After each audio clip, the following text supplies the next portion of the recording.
Hi Browns. Good afternoon. How are you doing?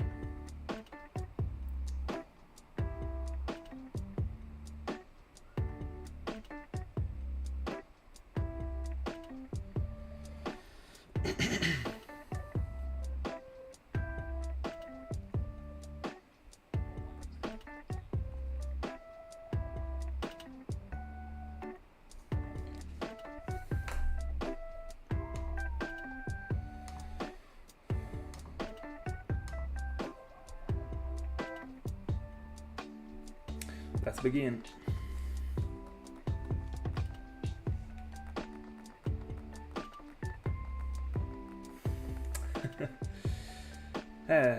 Bella Salter. I don't know, honestly. Hi Thiago. If I'm not getting it before 6Ks, I feel like I'm getting to 9Ks / 11Ks. Let's go. Enjoy. I just had mine.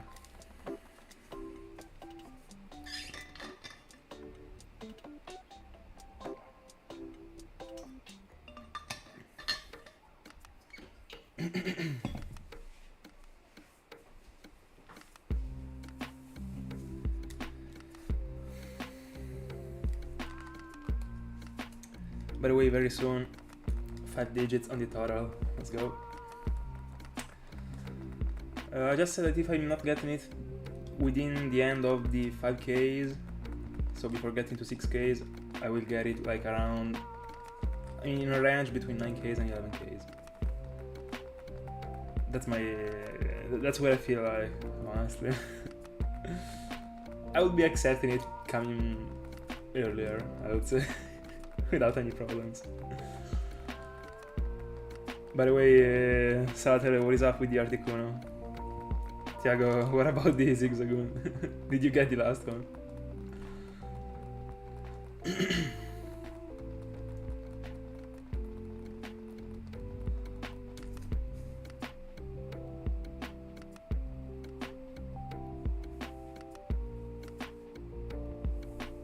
Oh, alright. Let's go. So even, you're going after 40, even if you are not finding the shiny patch, correct?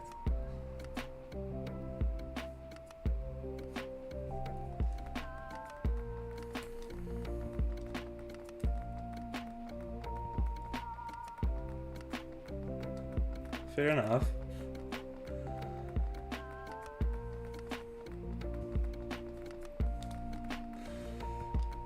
Good luck.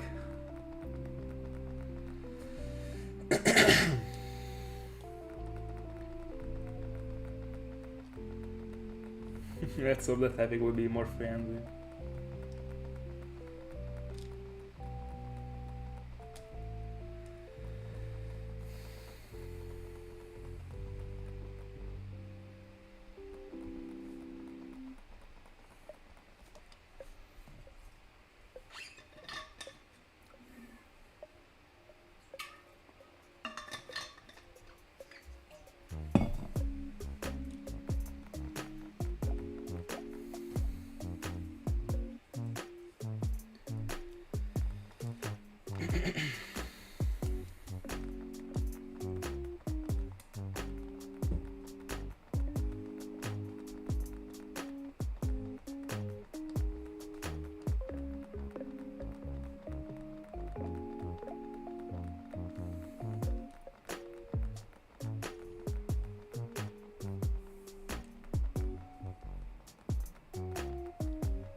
Got it.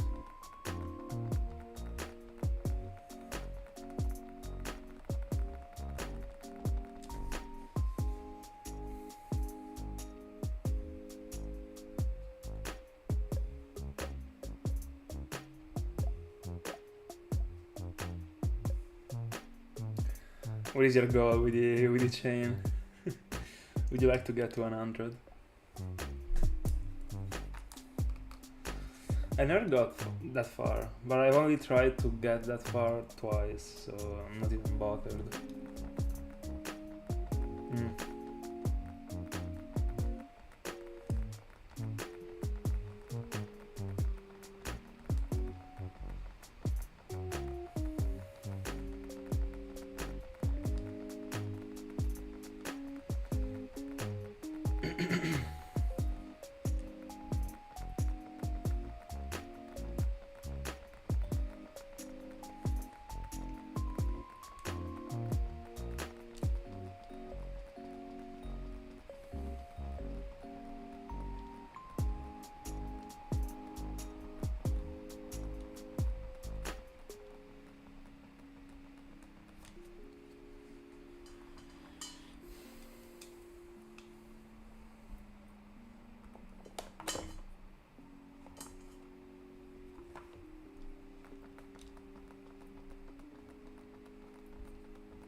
Let's go.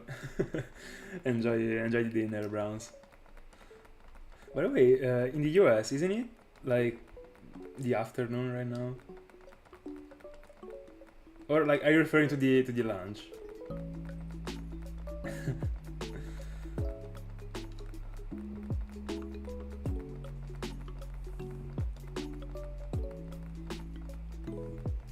By the way, see you later, Browns.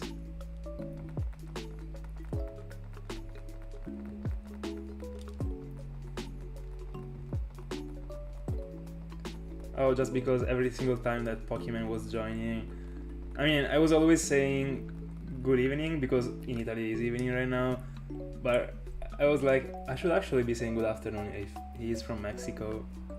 So I googled it, and like in America, like it should be, I don't know, like 2 p.m. probably, stuff like that. So yeah, that's definitely the lunch.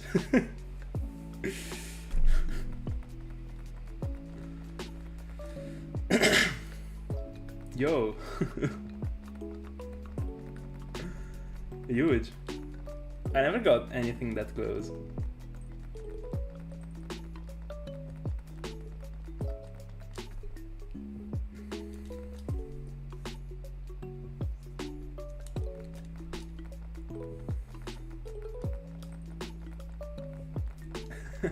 We're around 3 a.m. Thank God it is Saturday at least. I would have liked to be able to start earlier tonight, but in the end I wasn't able to, unfortunately.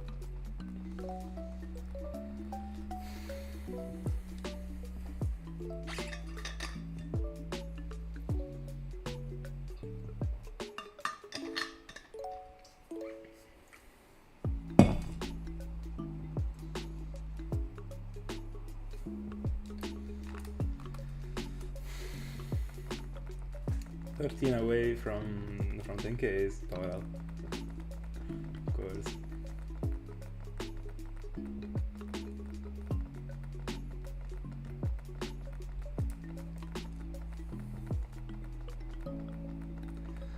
I'm not sure about what you meant with the Terminator voice, but see you later. Oh, alright.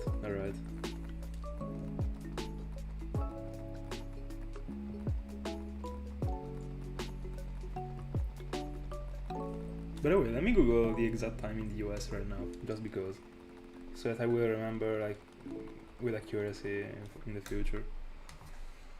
So if right now in Italy is 9:30 p.m.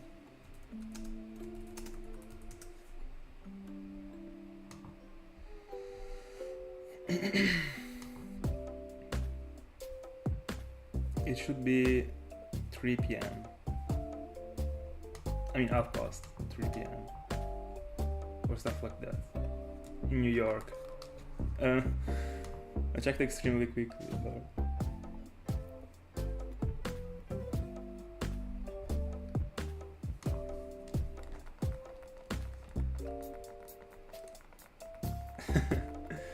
I mean, if you're used to it, fair enough. It's not gonna bother you.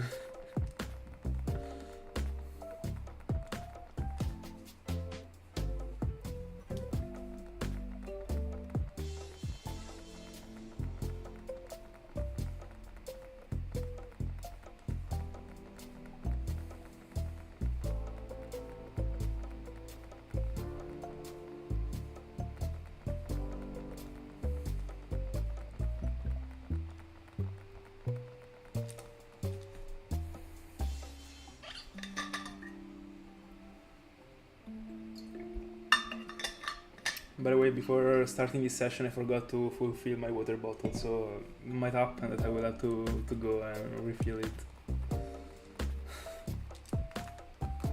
I don't have enough water.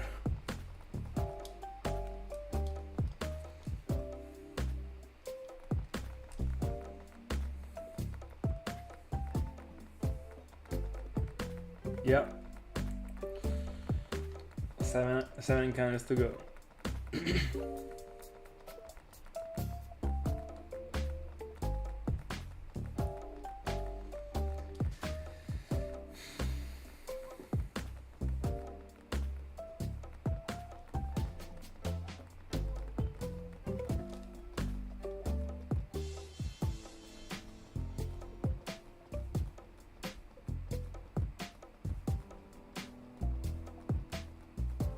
Yeah, it really is.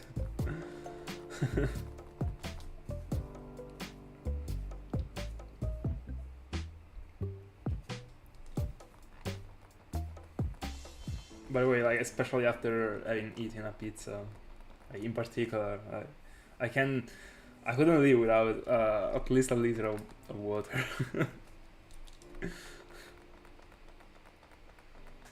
Like whenever I got a session of hunting, I don't always finish the whole bottle of water, like the whole liter. But whenever it is Saturday and I got the pizza before, I am doing it. I'm not leaving any drop.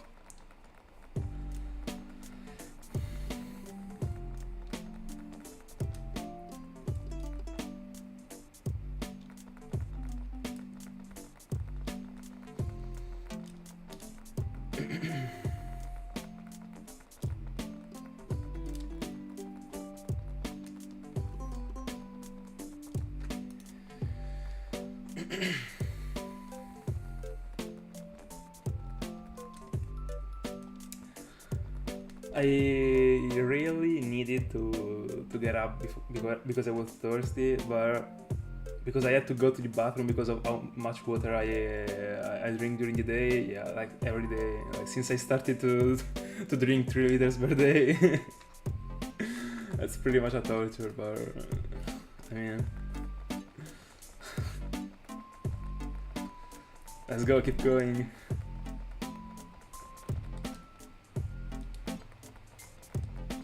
Like waking up during the night to go to the bathroom is the worst thing ever, literally. Especially for me, that it takes me a while to, like whenever I'm awake, especially if I'm not like if I already slept enough hours, for example, like I don't know, if it happens during a day in which I slept during that night like 5 hours, but the previous days I had my full sleep, so like 8 hours or 9 hours, I'm not getting a sleep again.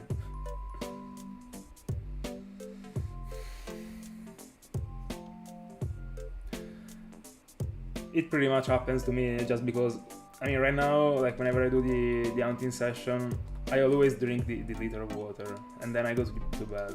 So, I mean, 10Ks, let's go. It's worth it to be seeing the additional digit.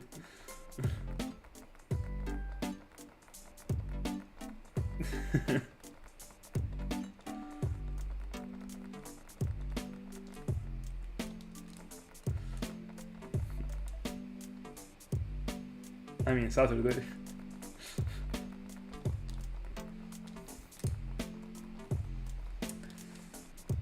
I would say that this, like the next goal for this round is not to see a 2 instead of the 1 as the first digit of the 10Ks. If I'm able to stay in the 10Ks in that range, might be okay, honest. But it would be meaning like finding Tepig just before double odds. So double odds total. No, double odds with Tepig, so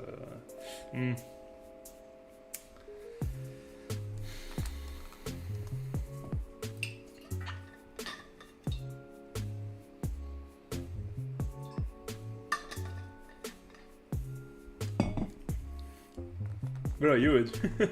You're getting everything you deserved before, by the way, with these miracles. 7 hours in. 7. 70. I wish 7. 7 multiplied by 10. Like the stream just started, I'm already done.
Fair.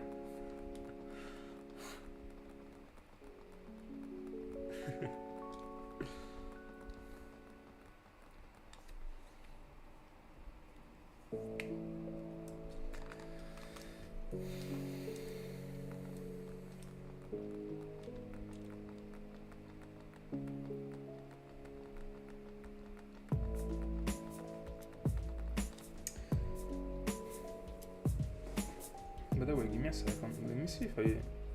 Hold on.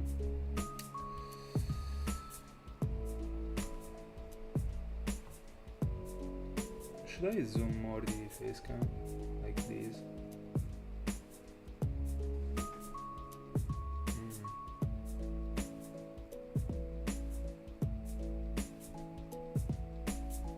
I will try.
Do not worry and just keep going.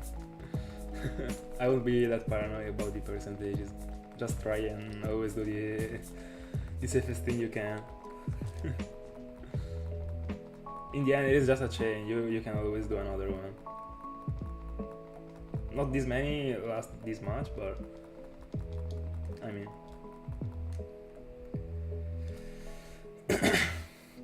By the way, how many zigzagons do you have total?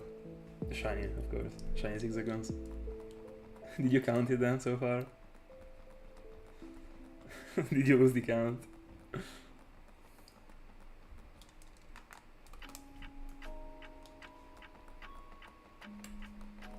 Let's go. That's a good price actually. Pretty good.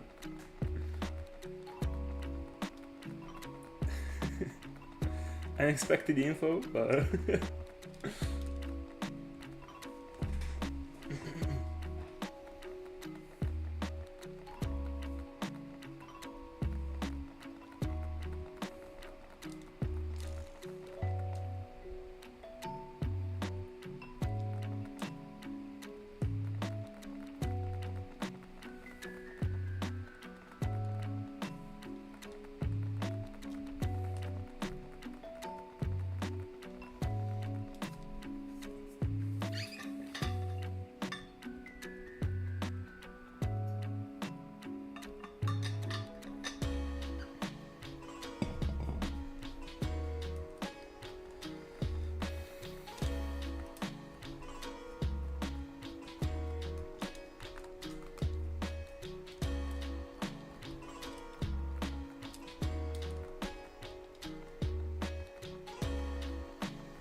let's go. You're getting it. I can feel it.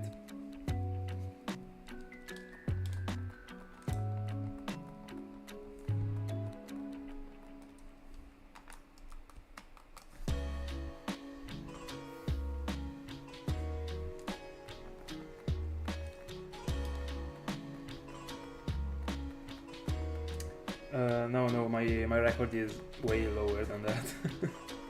Unfortunately, I think it is. I think that I just touched my previous record with the chain that I did for Smeargle in live. That was the last one that I did in my life. So I don't remember how long I went for it. Probably 52.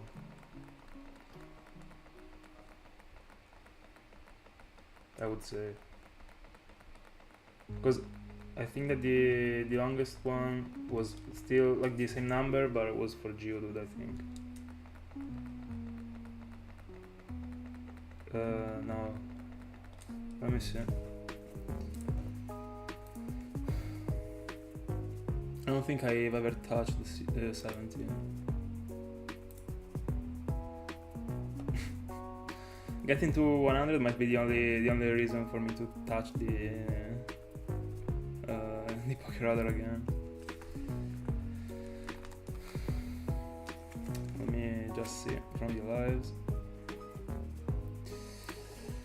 So I got 63 for Geodude, and it should be the same for. Oh no, I got 63 for Geodude, and I got 57 for Smeargle. That was actually the same number that I got for my previous Smeargle chain. So I got two Smeargle chains at 57 that are both of my wizards, and Geodude was 63. That one is my record. Let's go. shiny machine.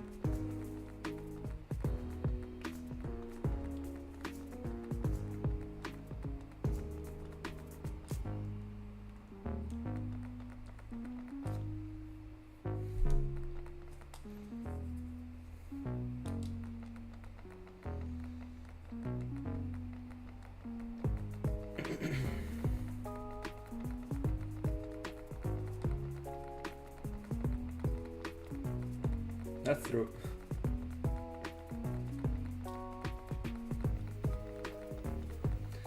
You only need practice, nothing else, I would say.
What is the maximum number that someone got with the poker radar?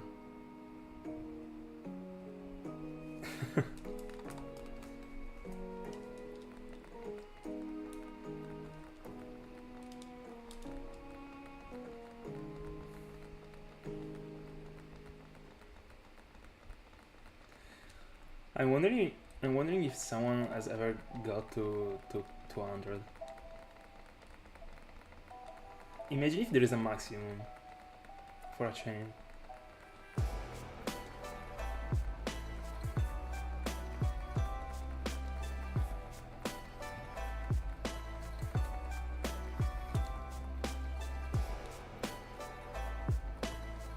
That would be a crazy thing to discover in 2024 actually, considering that they came out in 2007.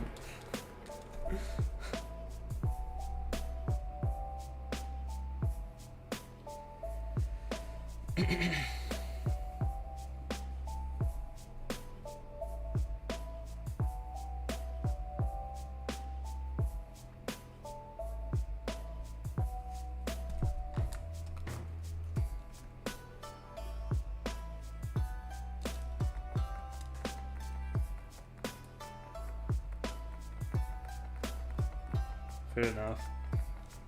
But imagine getting to that number, like, you're crazy. You're probably leaving the chain in standby for a week.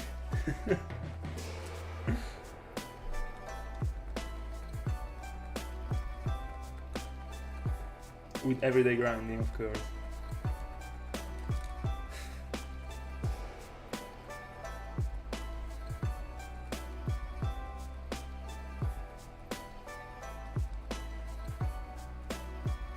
It is definitely something you couldn't try to do in a single live.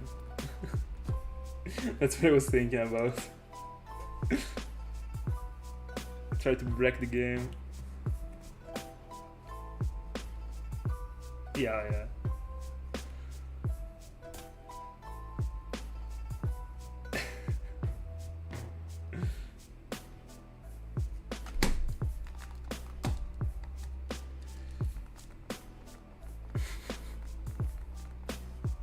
I mean, you gotta be crazy to go for such a thing. And imagine how many shinies you're getting in the process. Probably more than 1,000, I don't know. With all the attempts that you will need. Imagine breaking a chain of 400. You would still not be satisfied because it is not even half of the process. Oh my goodness.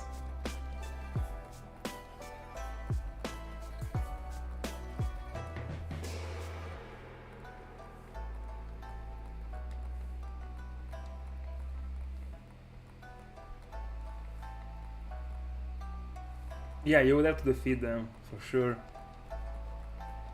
I mean, you're just catching the shinies, but you would have to defeat the Pokemons.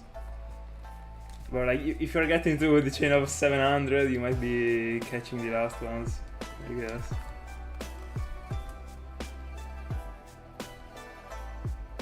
You might accept that thing at the beginning, and if you're lucky enough to get to the chain of 700, you start catching them from that point.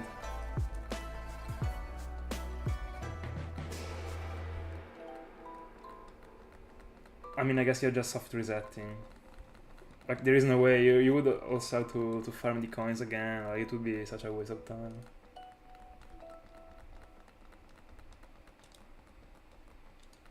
But this means that you will be resetting the shinies. I mean, fair enough.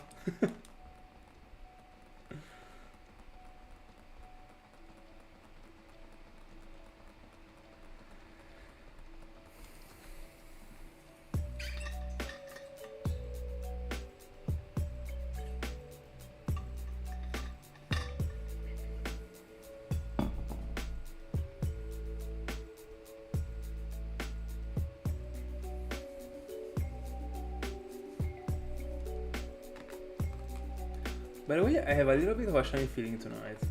And it has nothing to do with the fact that I was feeling since the beginning that I was winning something before 6Ks. I don't know why, but also before getting on stream I was feeling like I was seeing a Tepig. I don't know.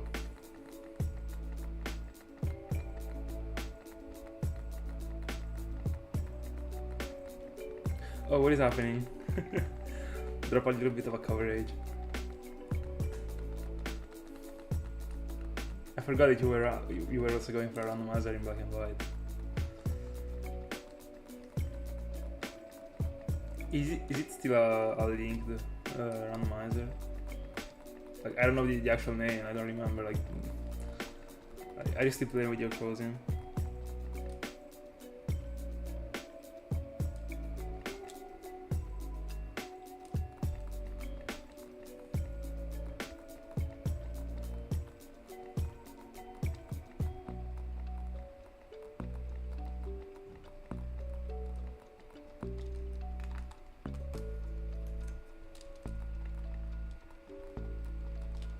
Oh, that's super bad.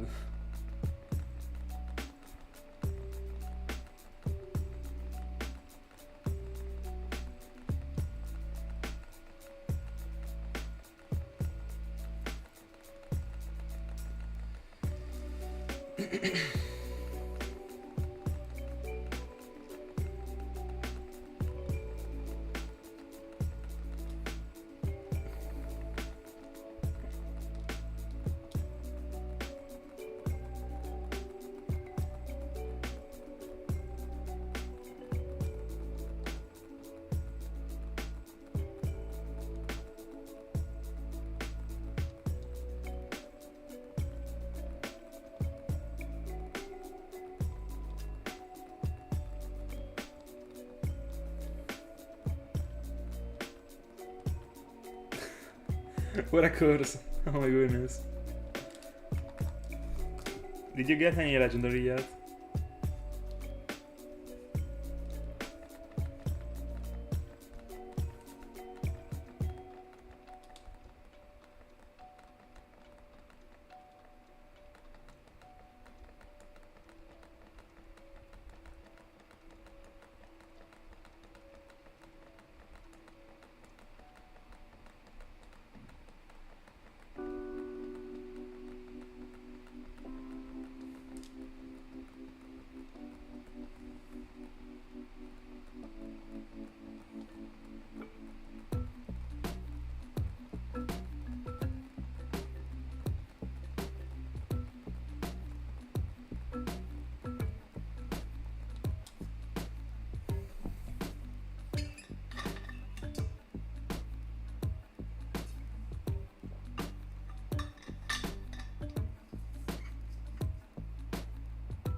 it.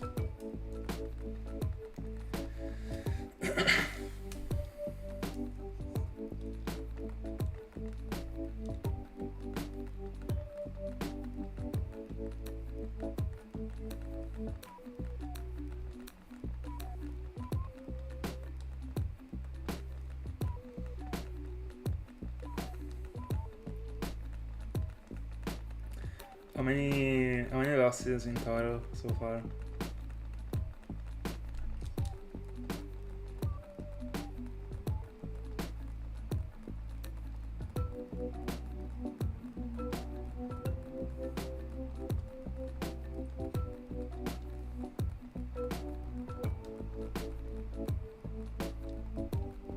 Right.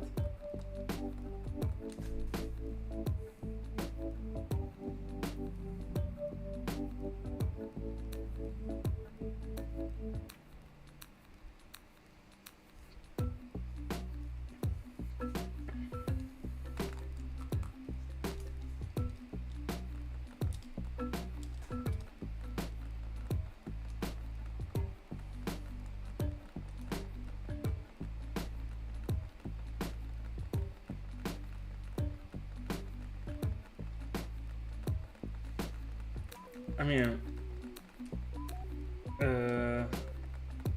like, which are the other Pokemon that you lose apart from these ones? I mean, apart from the starter and for a single date. By the way, I'm not picking the starter. Give me a sec. Gotta catch up on the. Alright. Let's go. Which number are you at right now?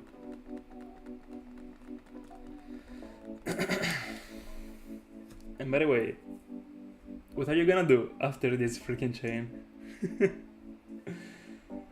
Do you have anything in mind? Why don't you try a freaking normal round? A normal full out round.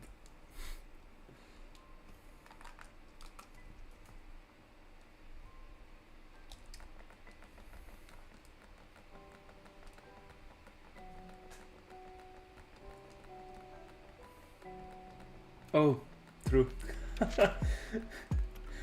then it comes the worst part. I almost skipped it.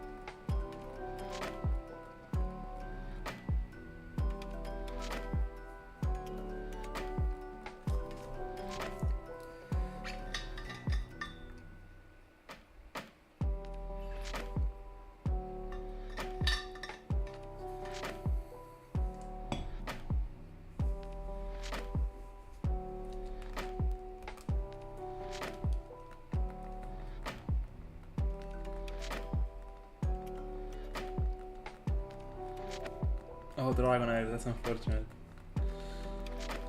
My dog.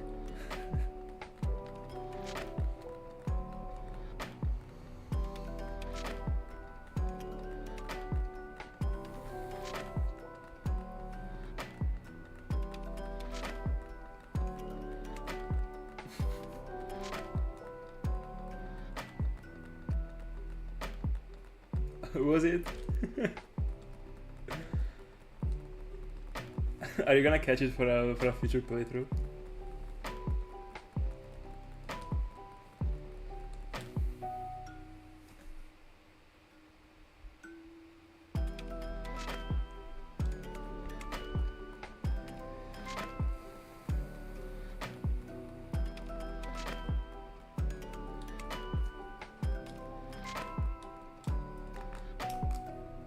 $600.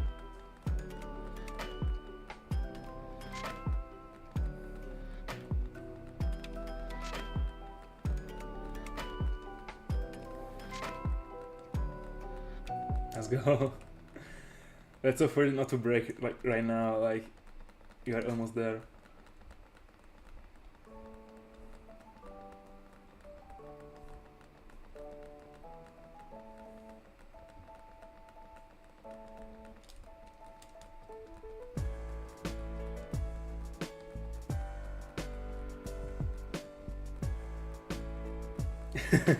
The focus is too much. You can't be caring about anything else.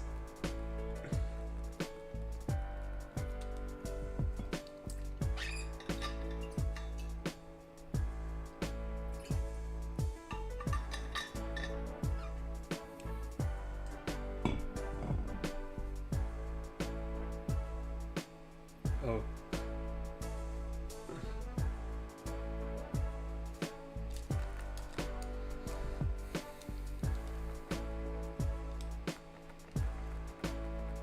I like that line, by the way. Cherryman Cherubi. I wanna shiny Cherubi, by the way. I already said that.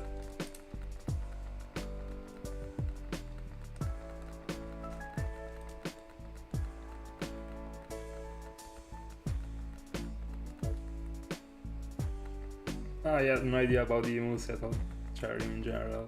Like all the move pool.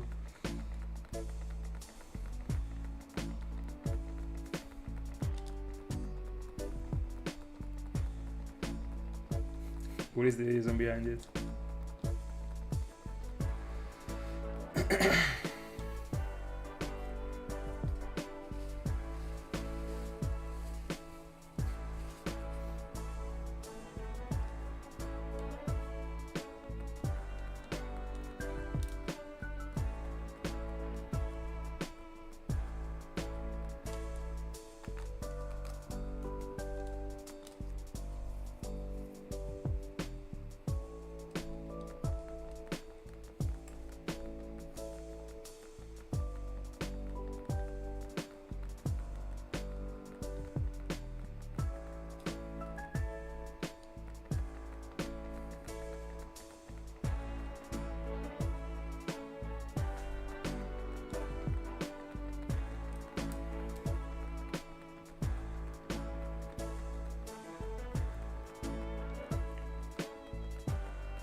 Oh.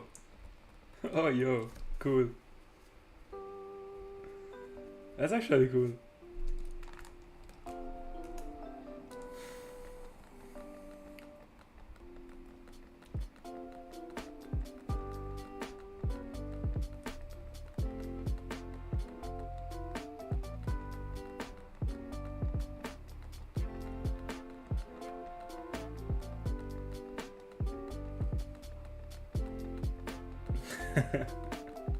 Let's go.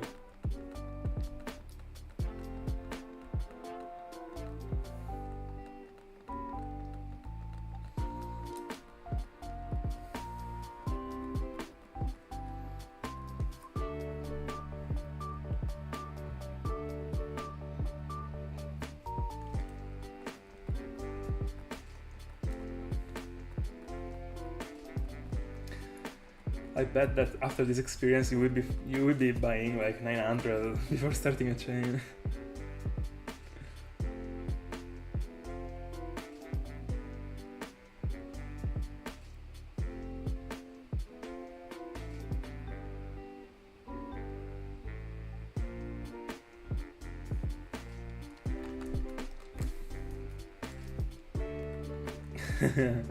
Let's go. But it still will not be enough to get to a chain of 999. You will have to buy like a full stack of max repels, a full stack of super repels. And it might still not be enough. Even if you buy a full stack of regular repels, I don't know if it is actually... Oh my goodness.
Hi Tom.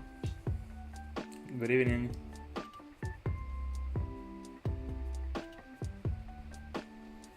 Oh yeah, I saw that.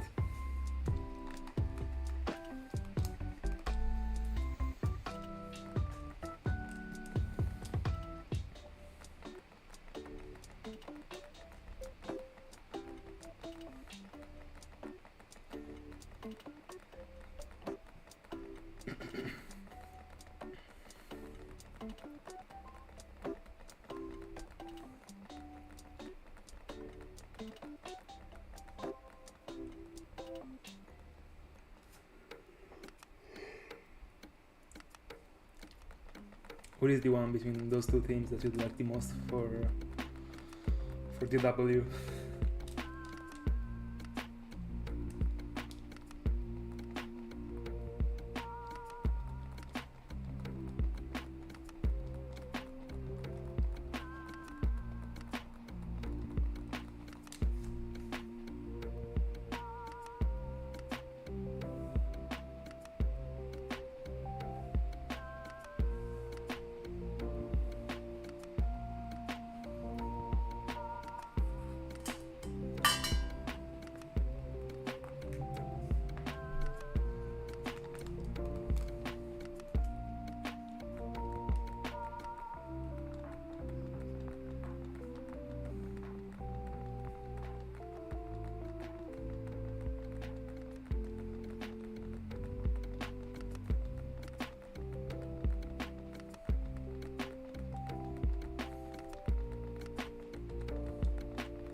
Yeah, I mean, it happens in general. Like,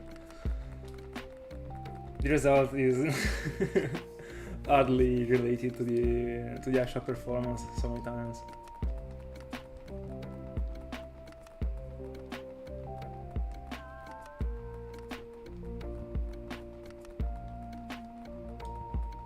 Let's go, let's go. Congrats on the 100.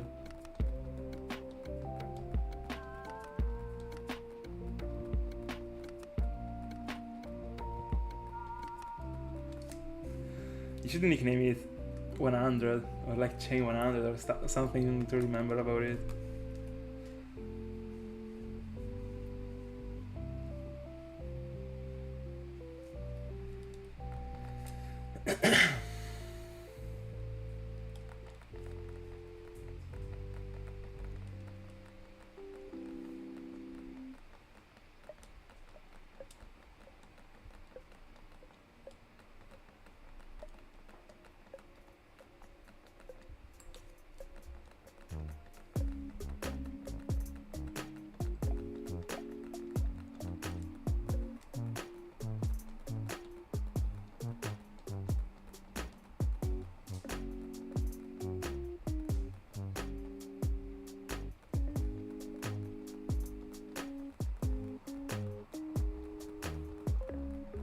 Alright.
I don't know, probably it is probably a problem of your connection. It happens sometimes. The like the quality turns to the bottom option without any reason actually. Might be because the connection isn't working good. I don't think it is related to the actual stream.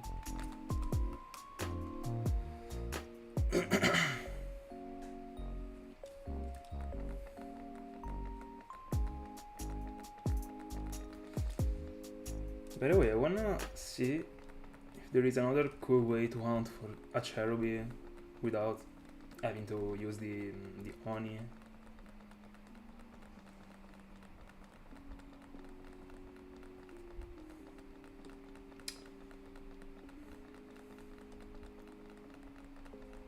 It would be cool if I could find it in the bug contest, but I can't.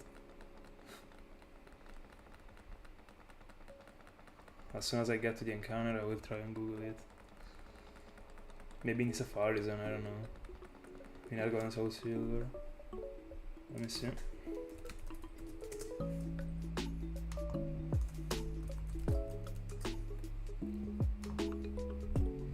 I really like the Pokemon itself, I don't know why.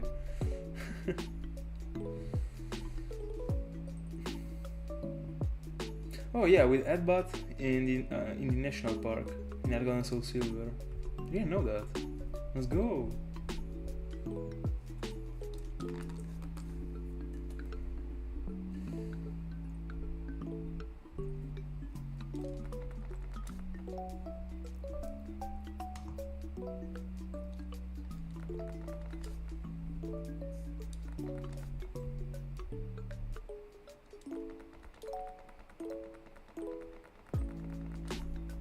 Cool.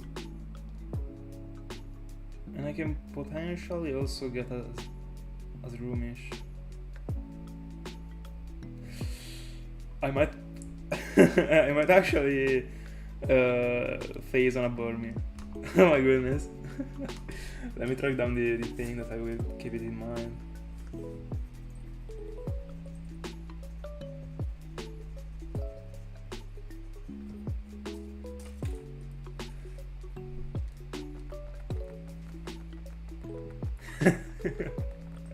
No, I swear I'm not.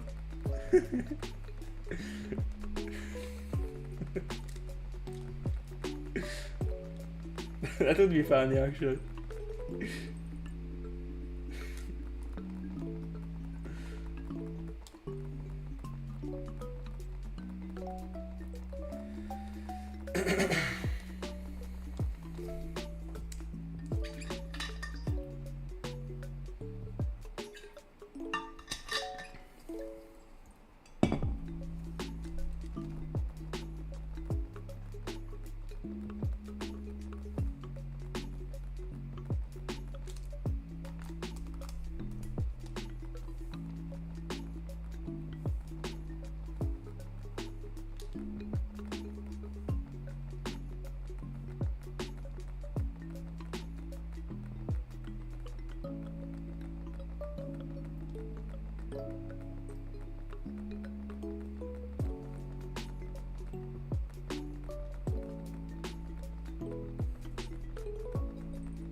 I'm not sure I got what you mean.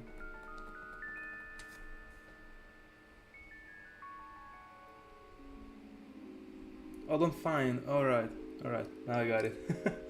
Sorry. That's actually true. I saw that Rings has found a random shiny seeking. Pretty cool.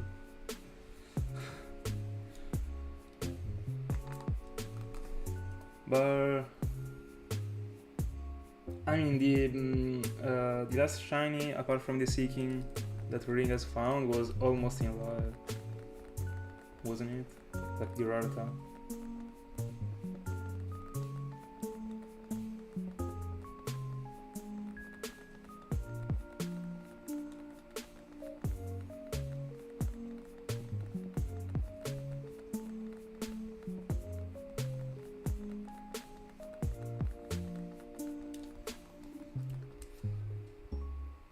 I'm not a very big fan of seeking in general, but seeing something shine, especially like a random one, in the water is very cool for me. Like, I don't know. It might be because of the fact that the background actually matches a lot with the sparkles in Gen 4. I don't know, I feel like it is a very good spot to find random I mean, not random, but wild shinies.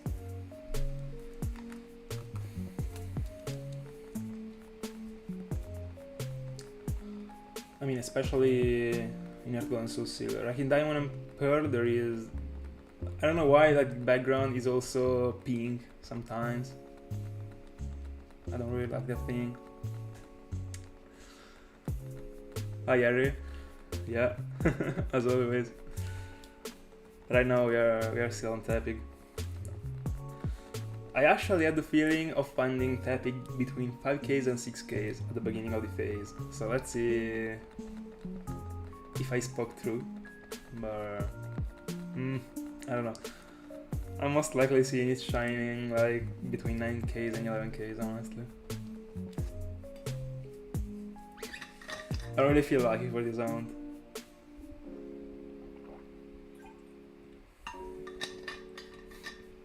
What about you?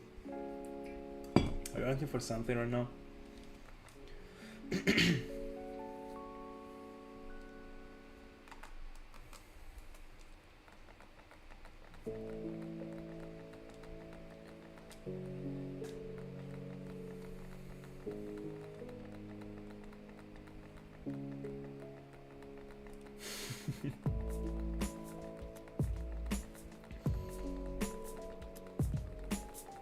If you can also drop some magic on my hand, I'd be extremely thankful.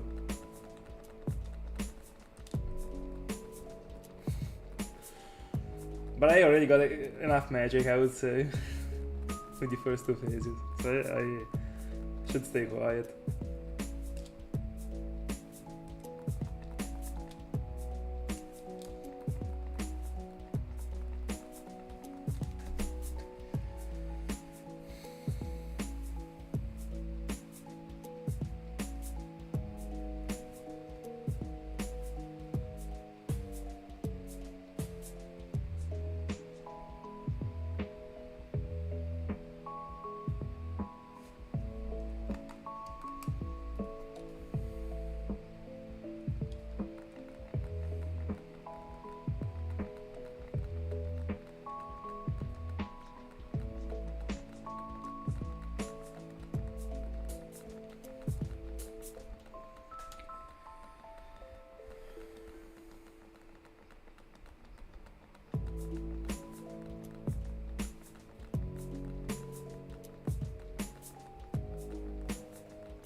Guys, what is your favorite legendary trio or duo? For example, Zekrom or Reshiram or Groudon, Kyogre, etc. I'm referring to the actual design, not the shiny form. Because of course mine is Palkia, Dialga and Giratina, but if I had to pick another one, I'm not sure actually.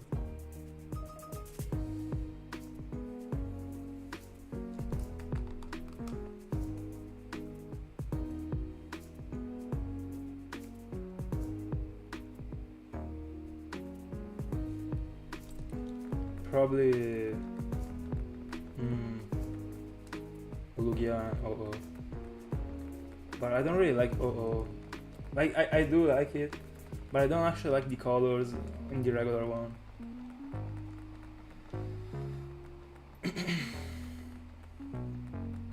Like every time I'm thinking about a duo, there is always a member of the duo or the trio that is not enough for me.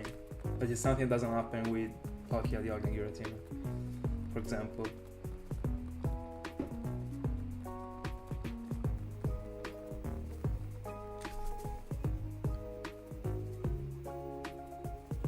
And if I'm like if I avoid the duos in which there is a weak point, I mean a weak Pokemon for me, I should go for Reshiram and Zekrom actually, because those two are extremely broken looking. But I don't know, because I love Lugia actually.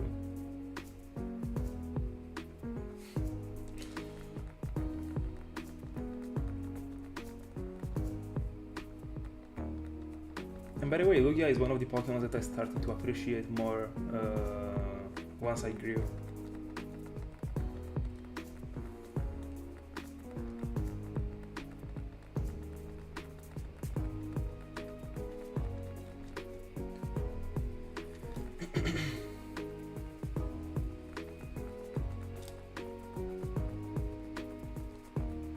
Talking about the shiny form, I would still go for Palkia, Dialga and Giratina, and second place I would go for Lugia and OO, hands down.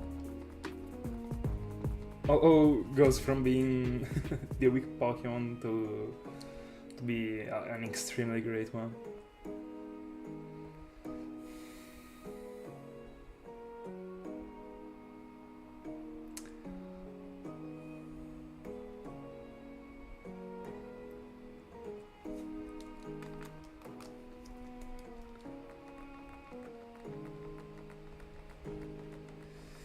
If I had to pick a shiny, a legendary for every gen, I would say Lugia, unfortunately, for you. I mean, the opposite of you. Groudon, yeah.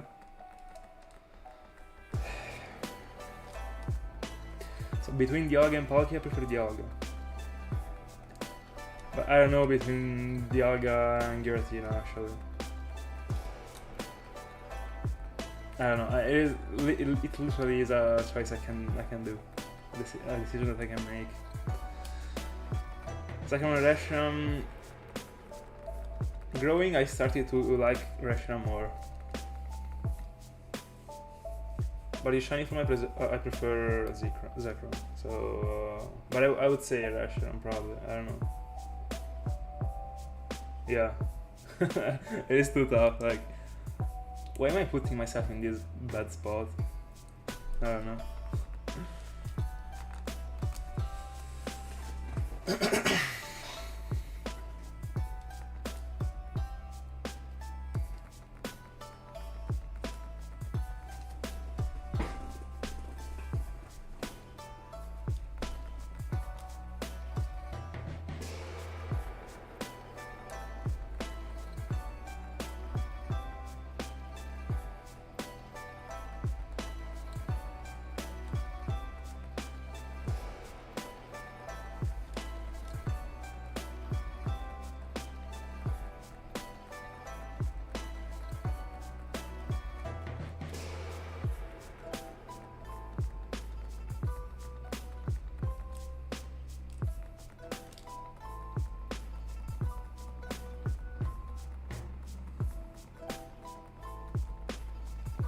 By the way, I will get to 700 and then I will refill the water.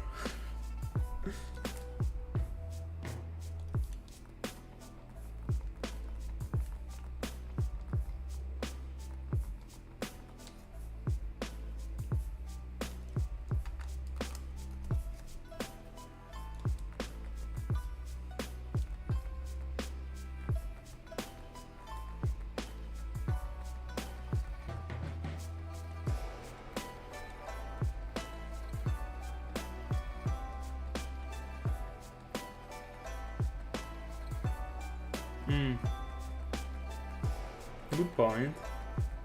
But I actually like that feature.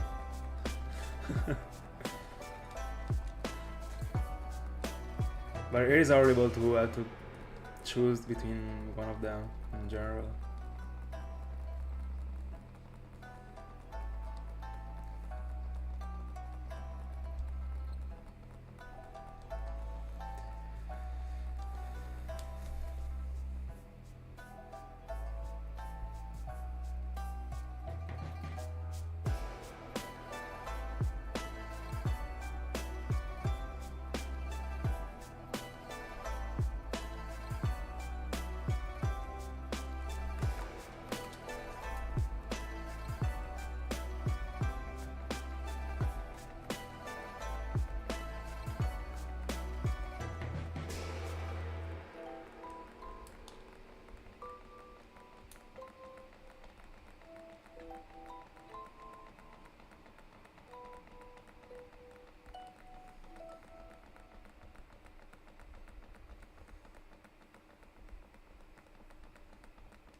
Alright, 700.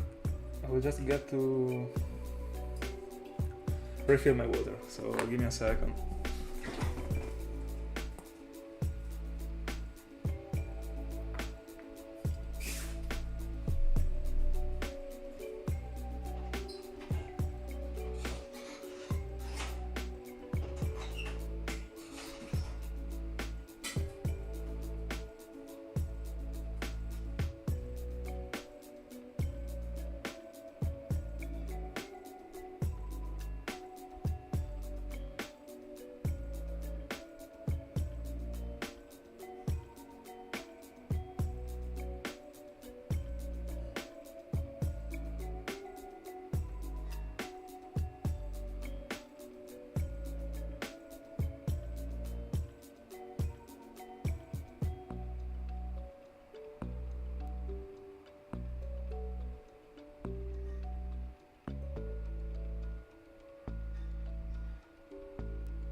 Let's go. Good luck. I can't really say anything else.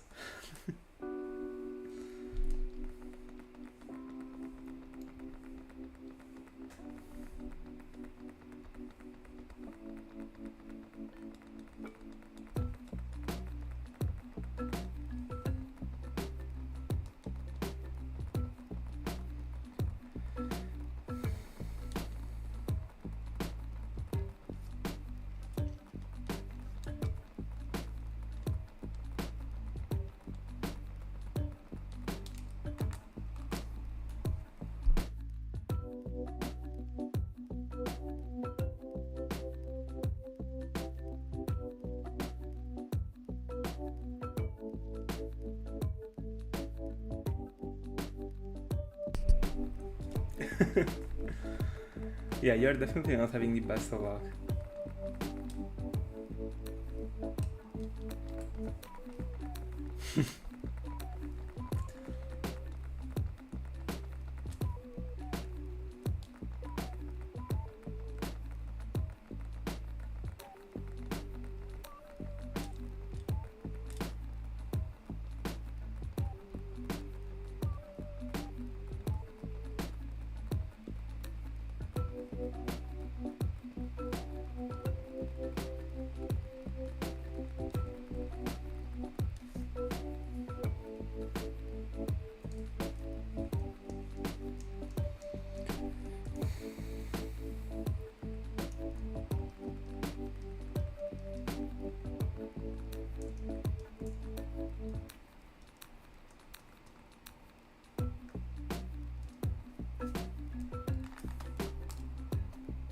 By the way, as always, in the meanwhile, I'm also catching some Pokemons. Right now, in the Safari Zone, in Emerald, because it doesn't take me any money to catch the Pokemons at all, apart from the 500. To get the access to the Safari Zone. Let's see if I find a shiny. It is all because of the dive balls, by the way. That's why.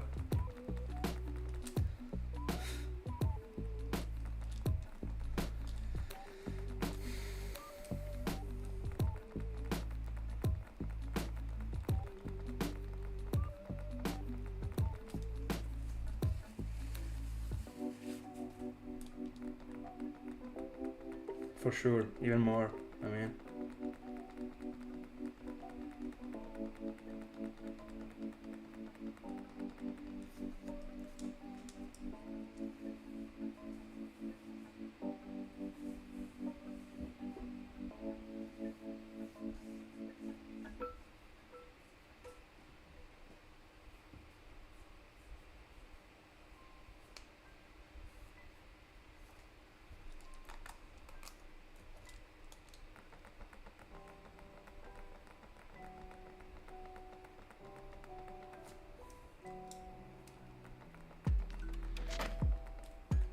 By the way, that's broken actually.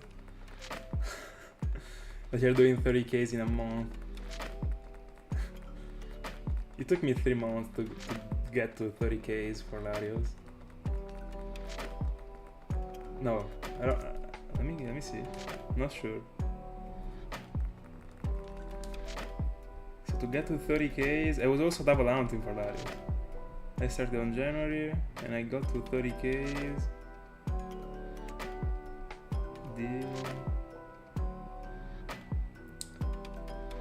Yeah, like first week of March, so 3 months.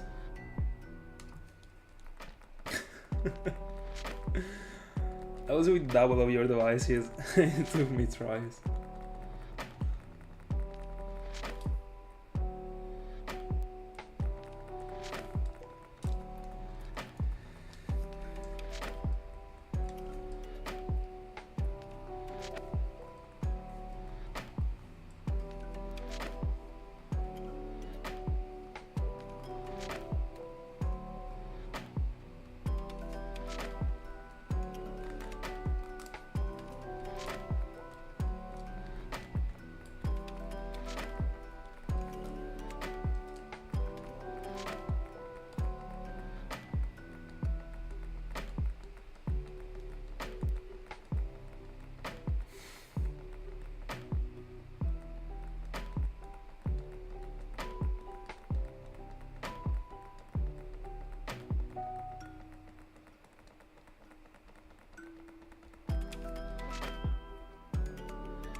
I mean, that would count as a double round.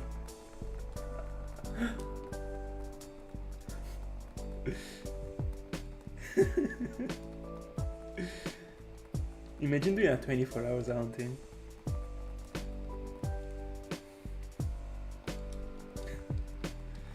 I think my brain would be melting, especially during the summer.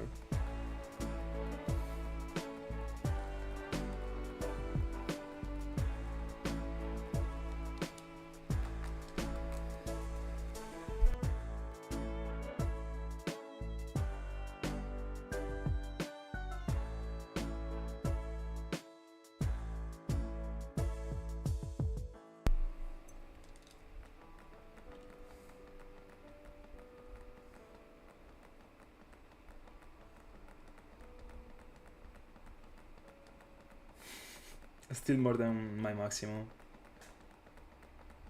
I think that during the summer of the past year, I hunted for... there was a day that I spent the whole day and the whole afternoon hunting. I mean the whole morning. So and then a little bit of the evening. So like I think 10 hours. I literally had nothing to do that day. Literally. Welcome back, Tiago. We were just talking about our maximum number of hours hunted in a single day. What is yours? Mine should be like 10 hours. But I think it happened like twice or thrice in my life. During the same summer actually. Probably twice. I went to bed like with my eyes that were exploding that day.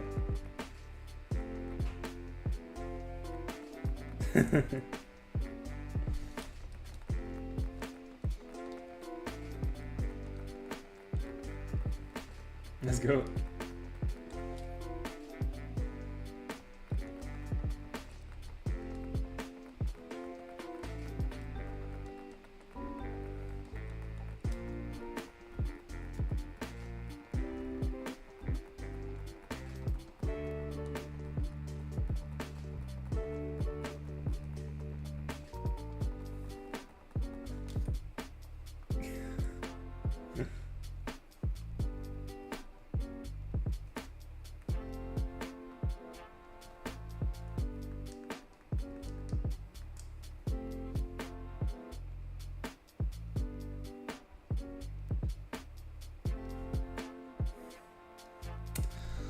Hi Vit, if it's not a problem for you, I'm gonna answer to you in English so that everyone can understand what I'm saying.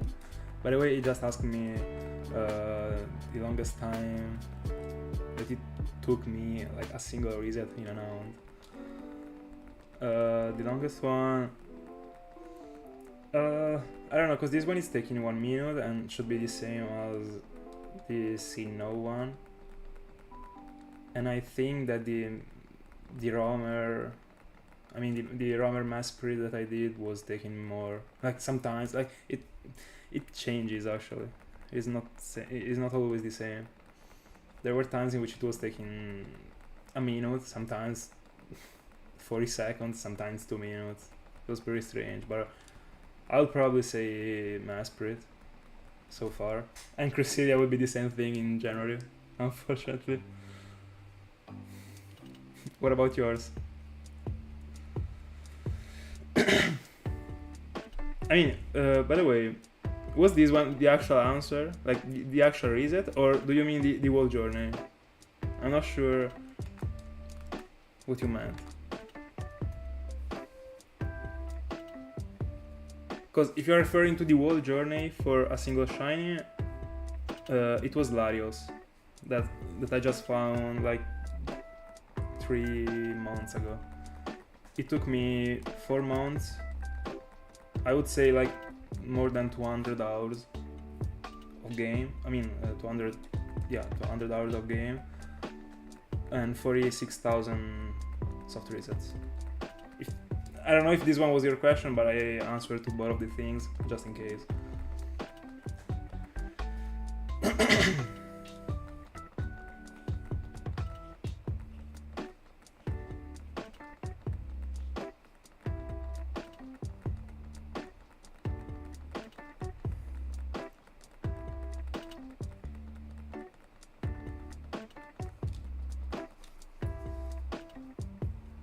And I mean, this one was the amount for a single shiny. But if we are, I mean, for example, I found, I set as a target a shiny Whismur in the past year.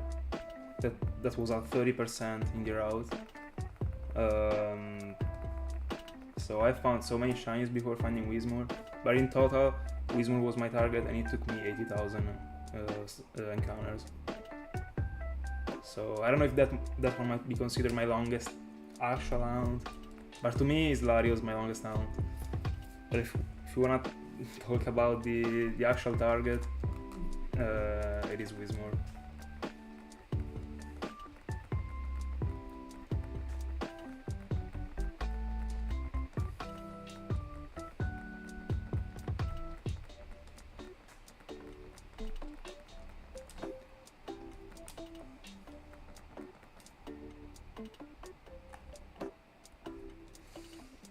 Give me a second.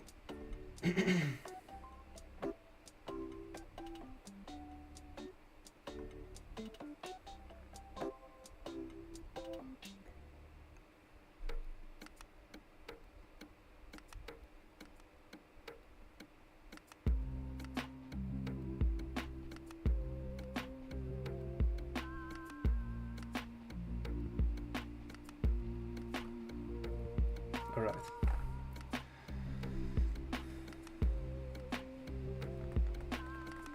I also like it actually. Looks pretty good. It is a solid base form.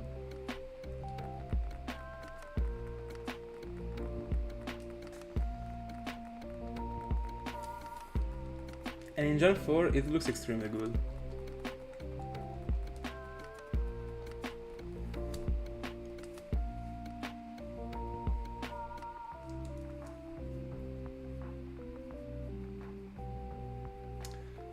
By the way, Vit, did I answer to your question?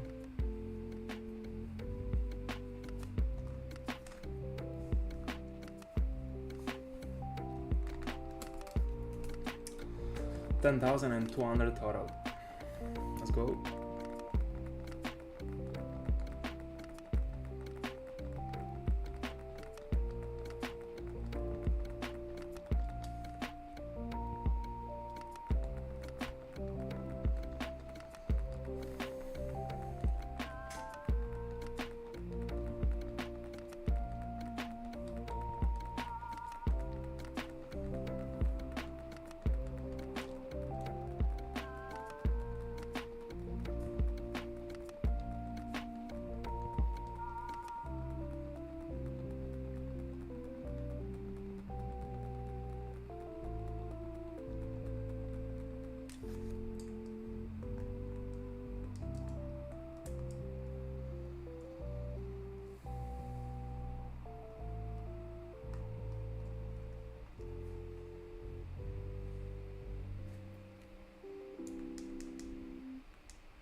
To me, you, actually.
I guess that one will be the actual amount of hours that I will be into whenever I will get to your number. Actually, we are going actually on with the same number of encounters in a single hour,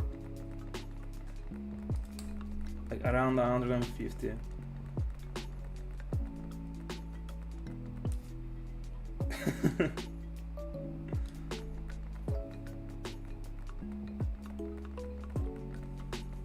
Hi, Browns.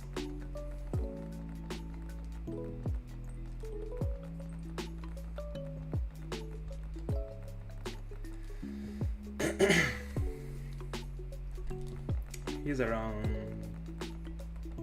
12Ks. Yeah.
How many encounters you did so far for Articuno?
What do you mean for Pokemon Platinum?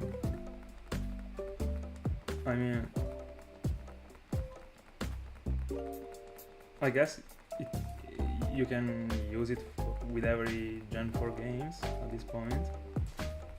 I thought it was only going with Argon or Silver actually, but I'm never gonna use the Pokewalker actually.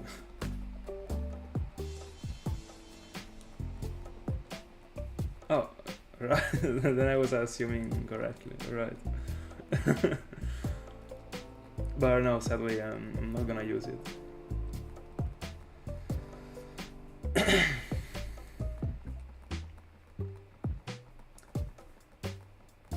It's not really something that attracts me right now.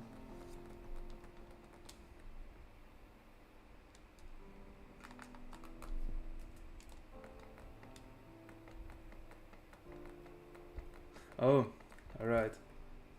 I don't know actually, because I've never actually used it, so I don't even really know how it works. I do know it, but not specifically, you know. So, but I think that my playroom experience couldn't be any greater. Like, it is already at the peak in general.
No.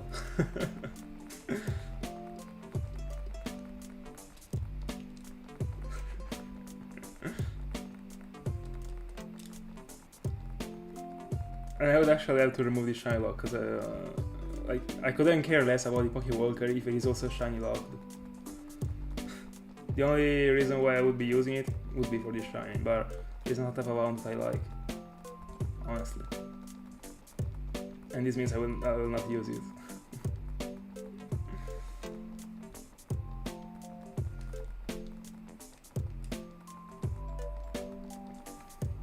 I could just use them as part of the outfit. I mean, they look pretty good.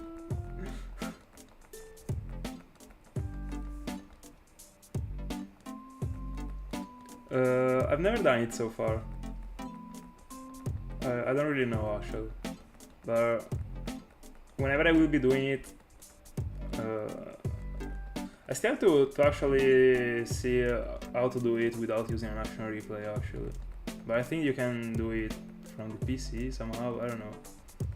I don't know if you can, but if I will have to, I would buy an action replay, I guess, I don't know. But I literally have no idea about how it does work.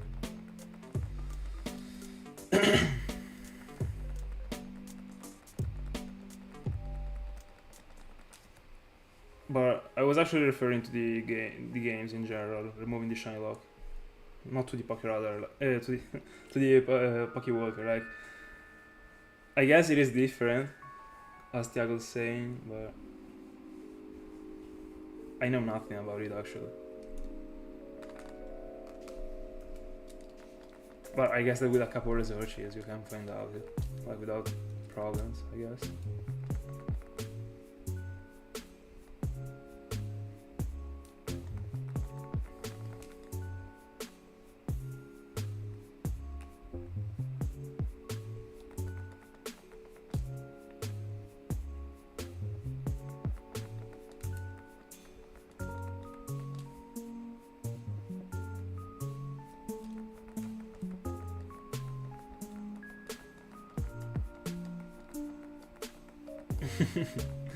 Yeah.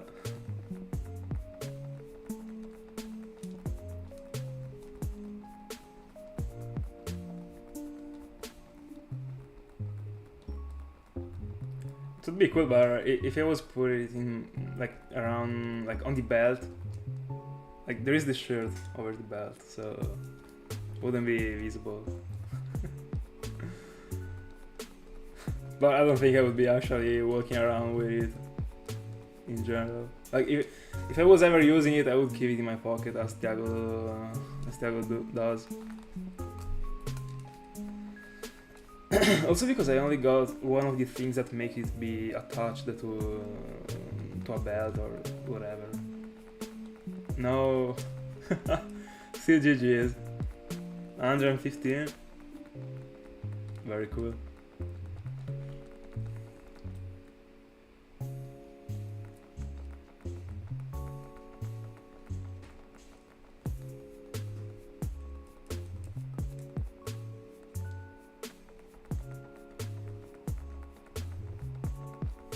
Go for it.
I mean, I will box, by the way.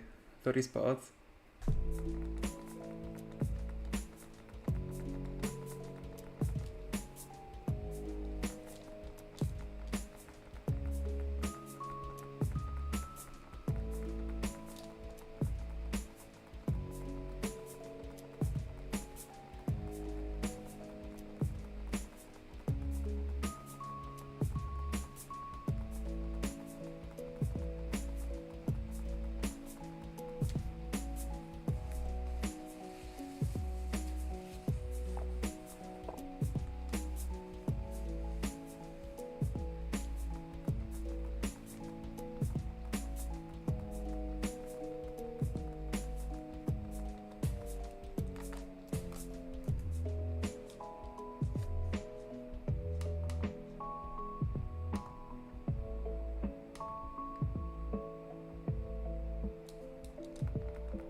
Bellering. Good evening.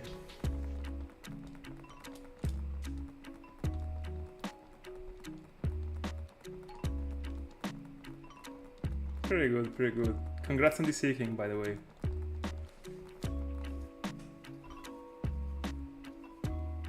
Yeah, I did.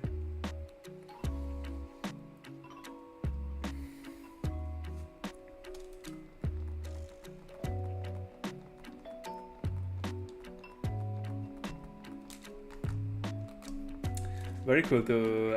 We were just talking about your seeking like an hour ago, by the way. Very cool to find shinies in the water actually, because of the background. I really like the rings, the rings, the spark, the sparkles, the sparkles that are blue just as the background.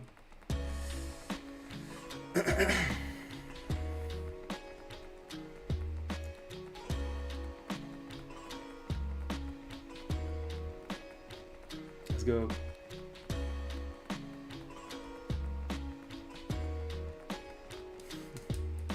That's unfortunate. How many encounters did you... There we go. Alright.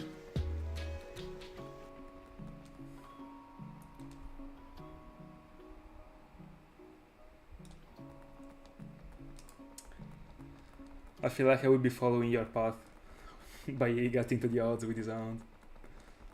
Unless I'm finding something before 6Ks, I definitely get into the odds.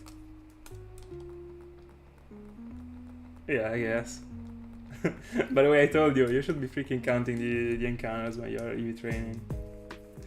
And I should be doing the same thing when I am actually encountering the Pokemons to catch because of the dive balls in Emerald.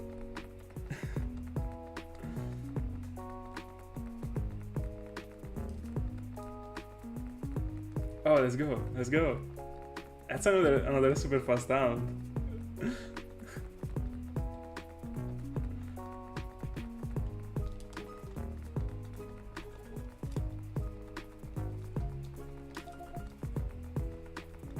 I mean, this is your second fastest round.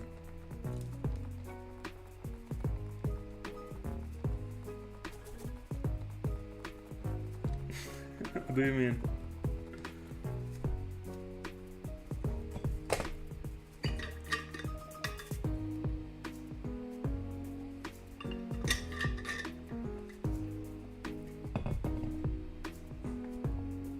Oh.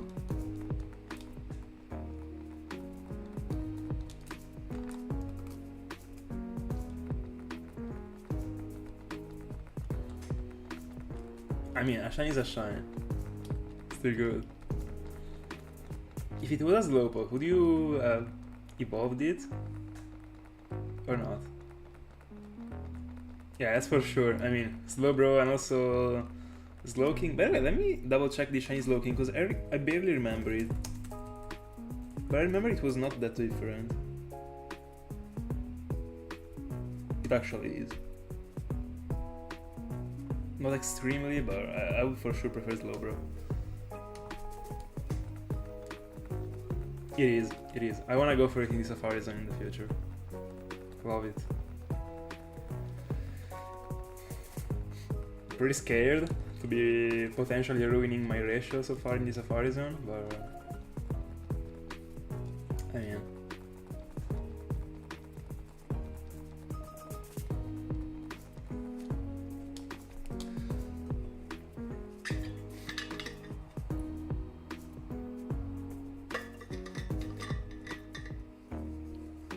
let's go. Love it. My predict is that you're gonna be done with it in a single day. 100%.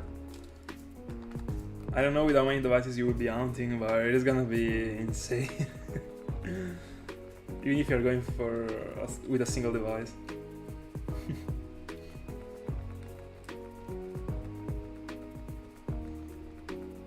With 4, I guess that you're getting to the odds.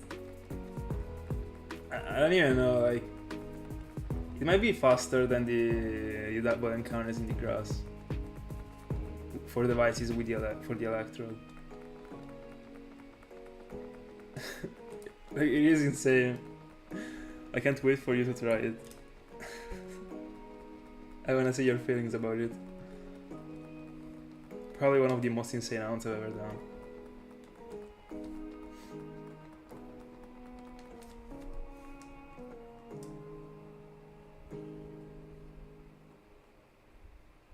Easy. Easy.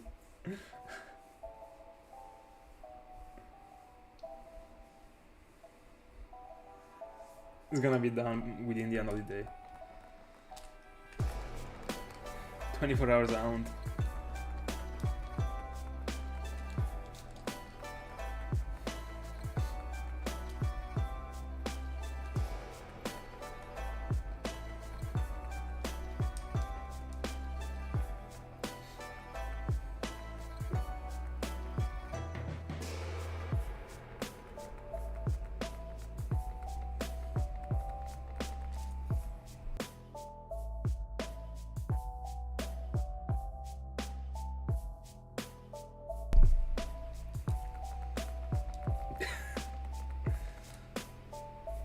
You should definitely drop 2 of them in the daycare.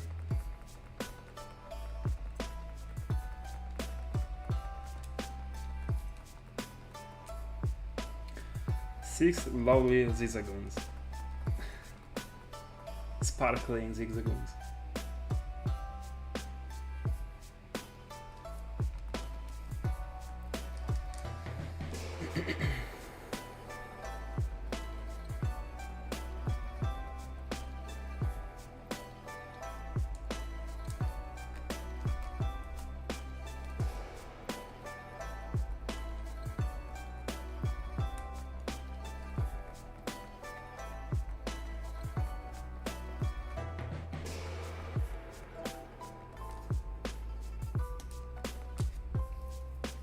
What happened?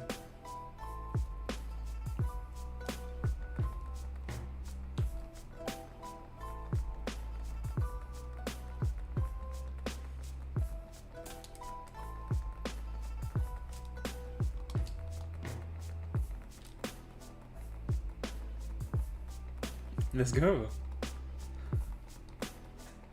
Love it.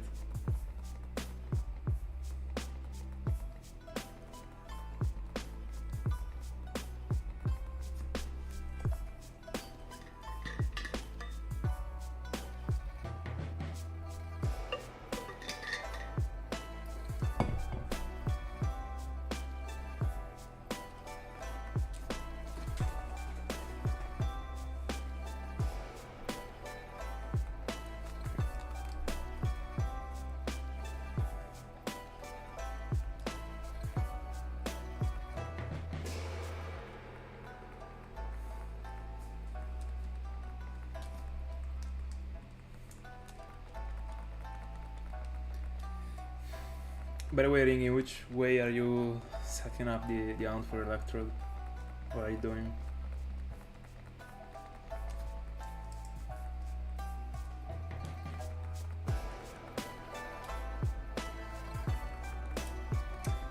Are you gonna synchronize for it? I was synchronizing for Ash, I think.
By the way, did you end up finding more than 5 zigzagoons that were actually good zigzagoons for you? If you did, I'm gonna drop a predict you found 8. 8 good shiny zigzagoons.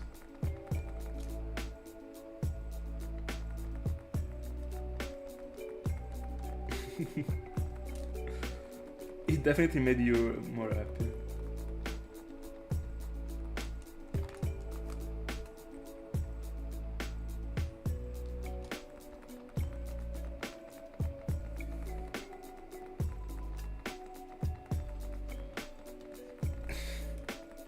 Let's go, it is time to drop all the 8 that you got for Articuno on that mosquito.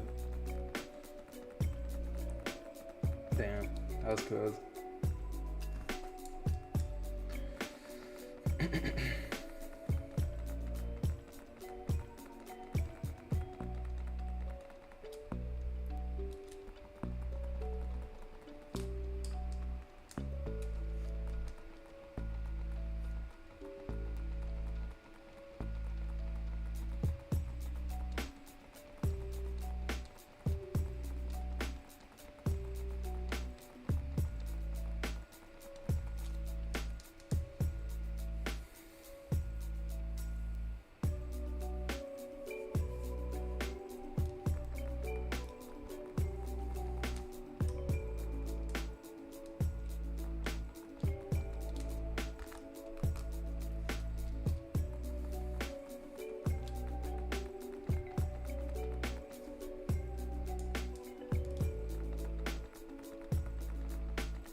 What did you write?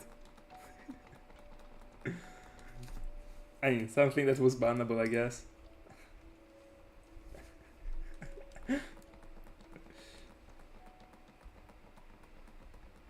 Yerubi is keeping my life saves. I mean, safe.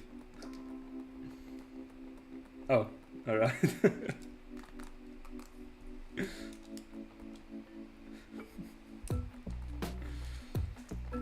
I can't wait to find this Tepig and go to the next layout. Like every once in a while I like to see variety on my screens. And I wanna go on with the freaking tentacle, by the way.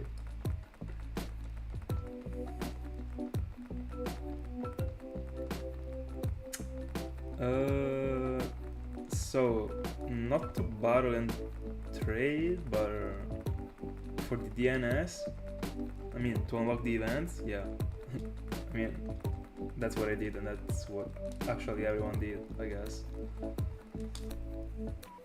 But I mean, yeah, I guess that you can also do other things. I never tried. I have no one to battle with or to trade with, unfortunately.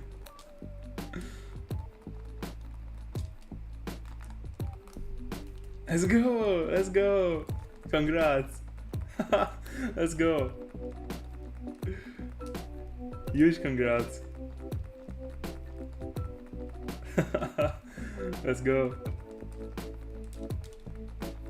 Literally. Oh my god.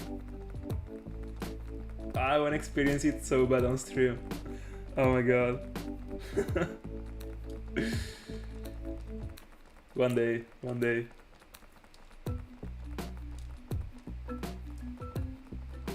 Congrats.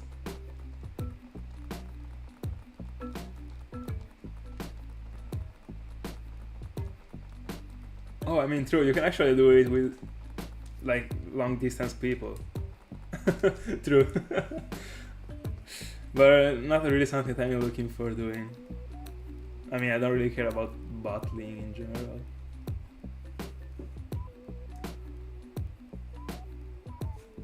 Congrats to both of you guys. Also, the one that Sater got is an incredible milestone. So extremely congrats to him. And then there is the Pokerus. Still less important than killing a mosquito.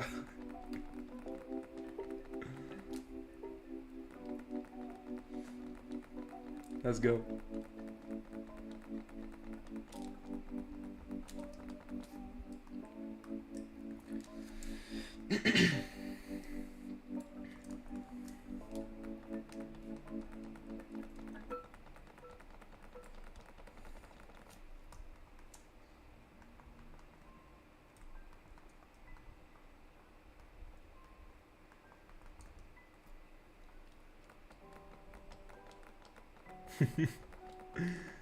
I can imagine your reaction. Taking a look to the that little like word in purple.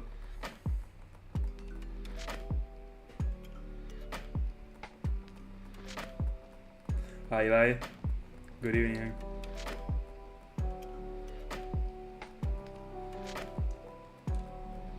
How's it going?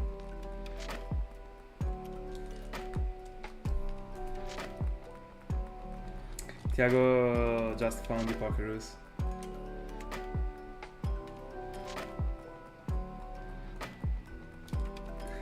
Don't worry, don't worry. I heard that they won.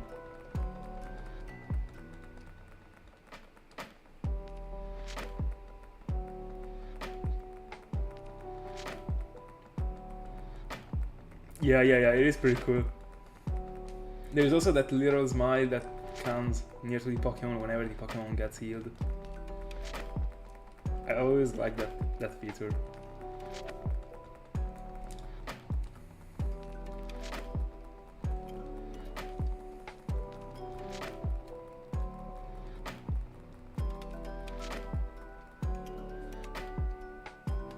Yeah.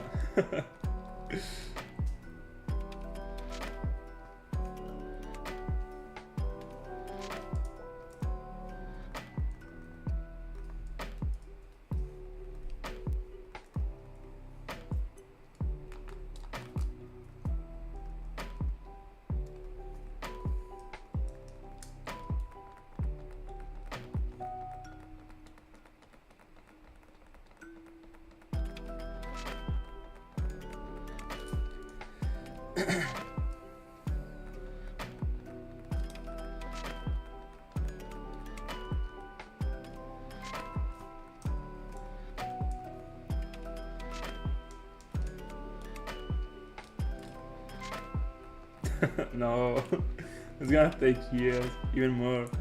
Do you at least have the items to speed up with the EVs?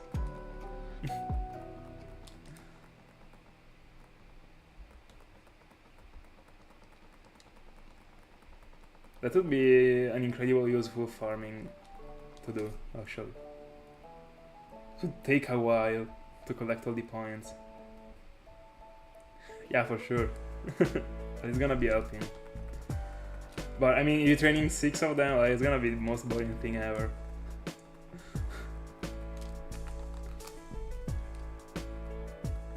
Literally. I mean, I feel like it is pretty much you finding the Pokerus that made you wanted to EV train them. I guess, I don't know. I suppose. 72 hours, by the way. Let's go.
Does it have anything to do with battling.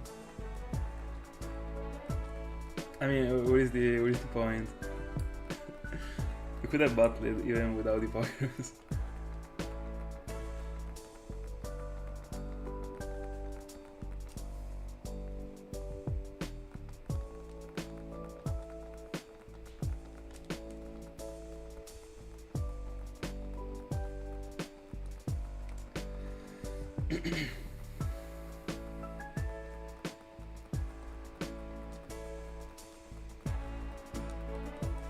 Tear down.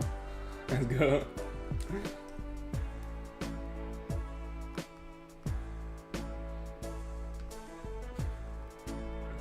I never asked for it, but the result have to do it for me.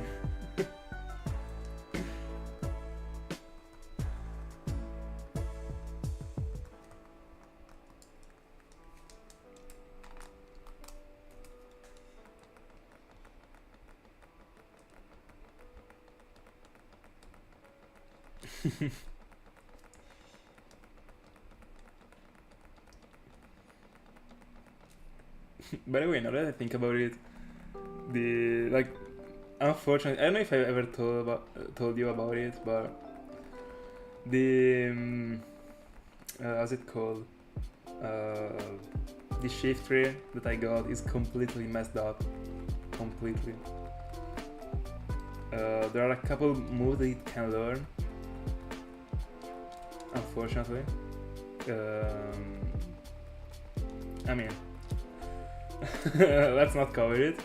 And apart from that, like, also the ability is the wrong one, and I didn't check for the ability when I was doing the video back in the day because I completely forgot about it, and it was the worst one between the two. So like, that shift tree is extremely bad. That's unfortunate, actually. I didn't have the best luck for that team, but okay.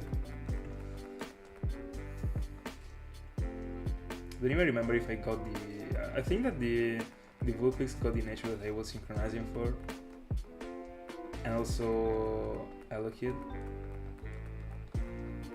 I don't remember. I think that Fortress didn't, but still got a pretty decent nature. So in the end, I got like 2 out of 4 of the synchronizable ones. The Charmander was a neutral nature, I think, but I couldn't synchronize, of course. Then there is Togepi, wrong nature, or not. I don't remember about the nature, but wrong ability, so it doesn't have Serene Grace. I mean, what are we talking about?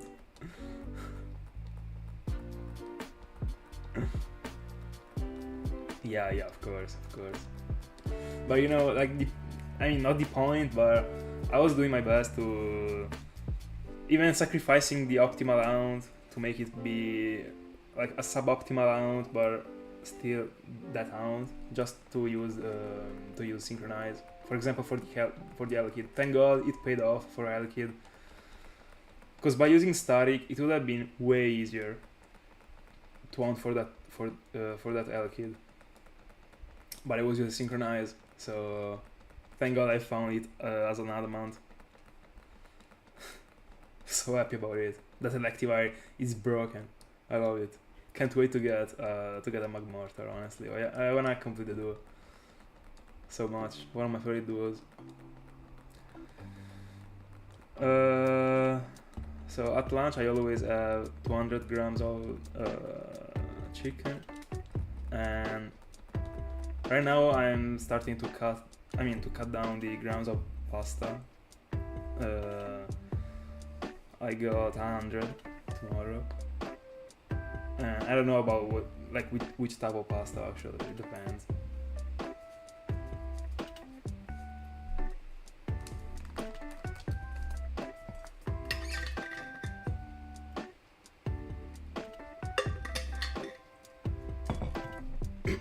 What about you? What are you eating tomorrow at lunch?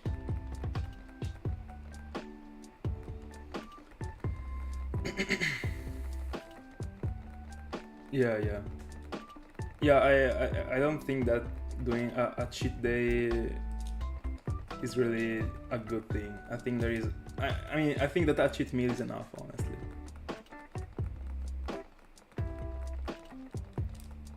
To me, like messing up a whole day is not worth it, honestly.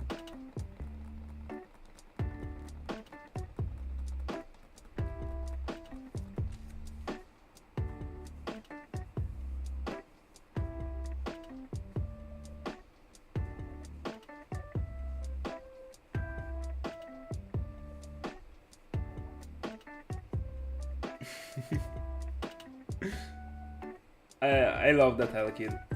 One of the shinies that I remember with the most joy, I would say.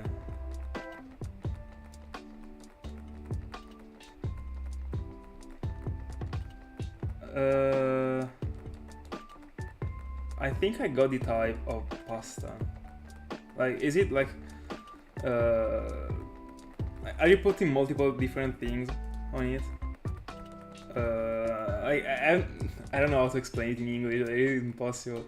But I think I got it. Yeah, it does. That's why it is extremely easy. For example, if you're defeating a Starly and you got the thing that increases by 4 EVs the speed, you're gonna get 1 plus 4 multiplied by 2, so 10 every time. Broken. Yeah, by the way, I got the type of thing, like I mean, yeah, I got it. For example, with mozzarella and other things together, like, it should be it.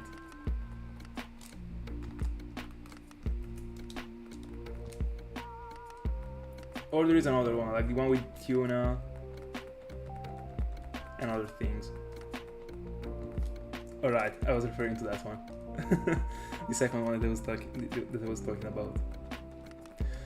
I also do it with only mozzarella, pomodori, basilico. But that one is pasta all'italiana. That's how we call it, at least. I don't know if that's the actual name, but it should be, because like the colors, like basilico green, mozzarella white, pomodori red, you know.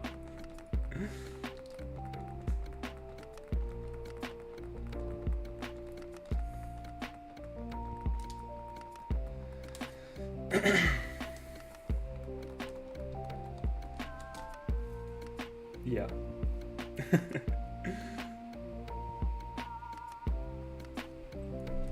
By the way, it's been a while since I ate that pasta, actually.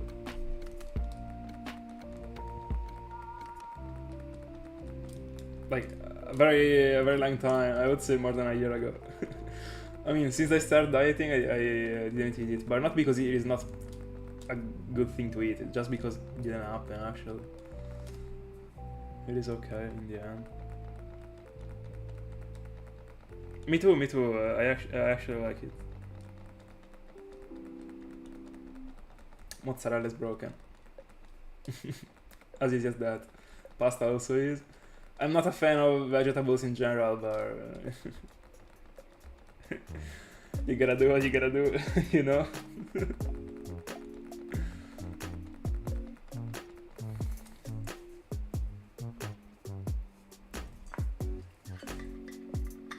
But at the beginning, eating that cold pasta was something that was in my plans when I had the lessons. But in the end, I ended up not doing that because I found out about one of those things in which you can put the food, and they like just as this water bottle, like it keeps the hotness of the food. And I don't know why, and I don't know how, but I didn't know about the existence of those things. Or I didn't remember about them, I don't know. I literally didn't think about them. And before discovering them, I was thinking like, I was programming my meals to be like every day, not that exact type of pasta, but still cold pasta. then I found out about those things and I went on eating, I mean, hot pasta.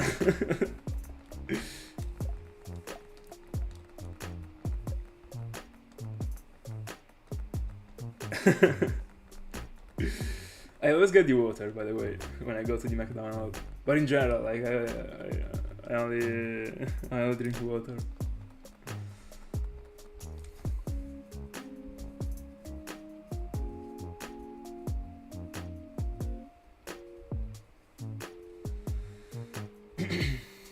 You gotta stay hydrated.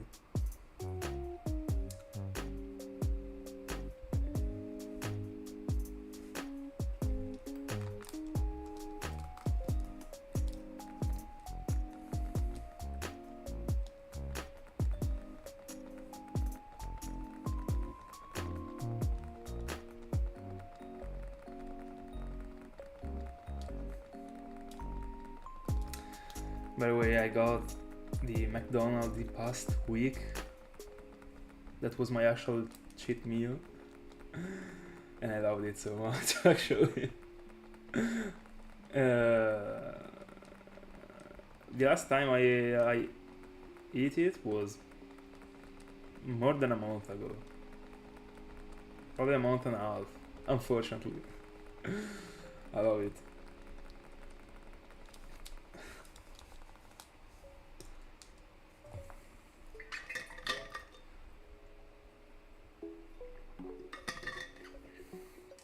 By the way, 150 resets to go.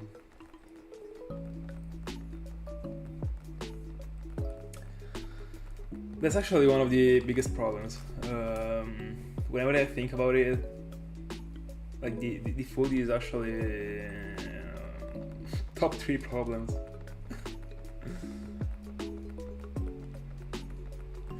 I always get the double crispy McBacon menu. Like there is a coupon. Like sometimes it is on the McDrive, but the one that gives you, depending on the choice that you make, a crispy menu and another burger menu, but I don't remember which one. Or you can substitute it with another crispy menu, so a double crispy menu, crispy McBacon. With the fries, with the cheddar, goated. And the water to be fit. You know. Just kidding. I wouldn't be taking the Coke in general. Like I prefer, like I need to drink at least 3 liters per day or 2.5, like stuff like that. So when I'm eating at the McDonald's, like I'm gonna get a liter for free. So I'm doing that.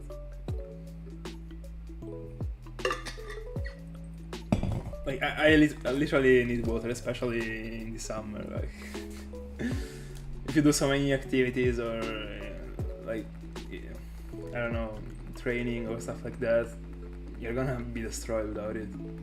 The muscles need it, you know. But in general, the brain, like everything, it is too important. I'm not sacrificing a liter of water for a Coke, you know. Not worth it.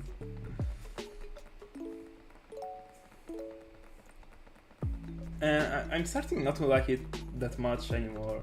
Like, I don't know, when I was a child I was liking it. But also right now, like if I'm drinking it, I'm okay actually. Only the zero one, by the way. Like they taste different. I don't know if you ever noticed this, but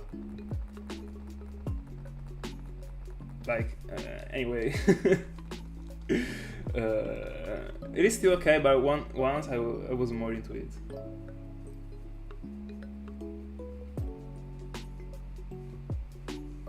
For example, like I don't know, years ago I was always drinking it on Saturday when I had my pizza. Like right now, I think that the last time I drank it was probably a year ago. I don't know, I don't even remember.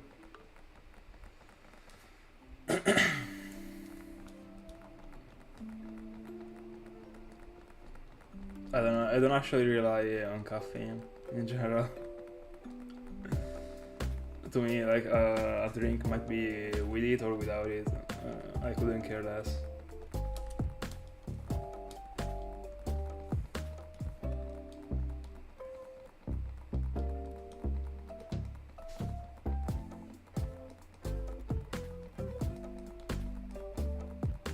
I don't know. I'm not. I don't think that the one that I'm referring to got zero caffeine actually. uh, like I think that the one that got zero caffeine might be the one that is silver. Is that one?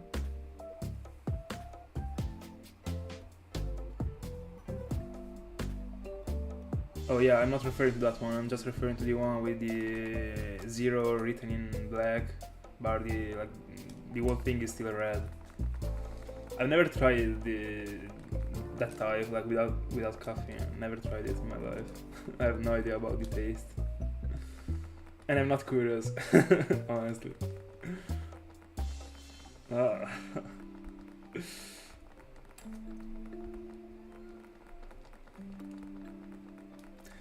Have you ever tried the Monster? Because I didn't. Once time when I was a child, I smelled like the drink, but it was awful. Like right now, it seems being a trend, like to be drinking it. I don't really think it is healthy at all. But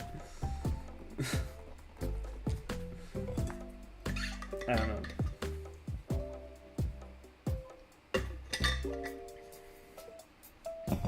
I don't really get people that, I mean, like in the gym in general, it is pretty popular as a drink.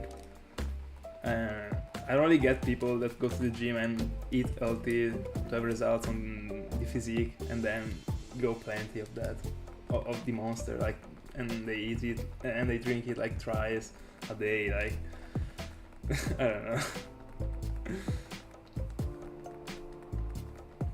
But in general, like, people drink it before the workout, like, I mean, I don't know. But I got my ideas, honestly, so anyone got his own ideas. I'm pretty much against those things in general. That's what I think.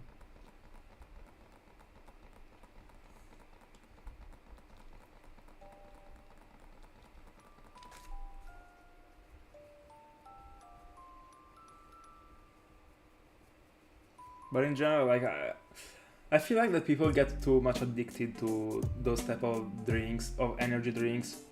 That might be that one or the pre-workout or whatever it is before working out. Like I feel like that they will get to a point in which they will feel like, oh, I don't have my pre-workout, I'm not gonna be able to work out properly, so I'm not gonna work out. Like this is toxic actually. And I'm pretty sure it happened at least once to someone in the world. And that's not good at all. You shouldn't be needing those things to be able to push, you know. And to me, this same thing is applied in general to everyday's life. That's why I don't drink coffee or I don't drink anything. Like if my body is telling me that I'm too exhausted, I'm not gonna fake my energies with a coffee, but I have to understand it and I have to rest actually. But I had this speech with so many people and let's say that they didn't really agree with me, but this is my opinion and it will always be my opinion. I don't think that those things are healthy in general, coffee and all those things.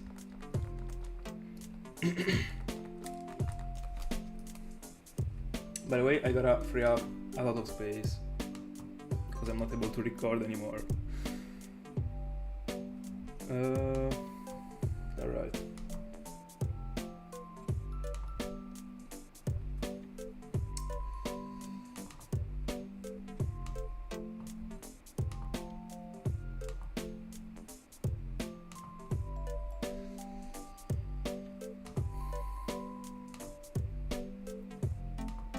There we go.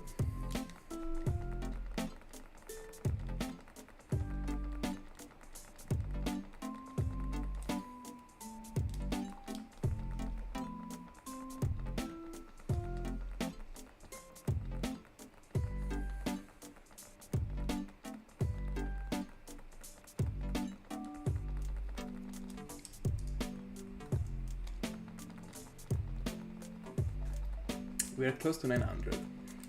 Let's go. In the end, by going on with 500 and 500 and 500 every time, we're getting deep.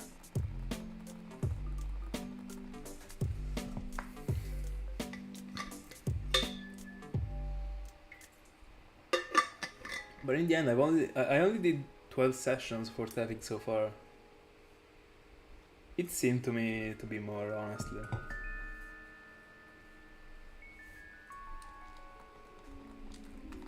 I would have said a couple of weeks, a solid couple of weeks of hunting.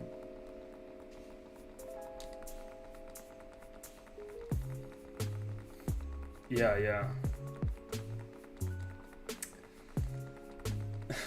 Thank God I'm able to triple hunt. Well, imagine single hunting for all of them three and back to back. Oh my goodness. I better throw my Europe to like a trash can at that point. I would be staying a year into it.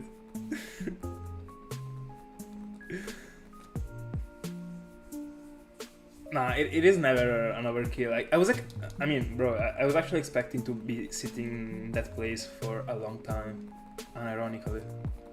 It is never an overkill whenever you're not going for a 100% hunt, for me. But in general, like, it is never, like, I don't know. If you are able to hunt optimally with a certain amount of devices, and you have the access to those amount of devices, you should go for them. Even if you are you're going for a 100% target.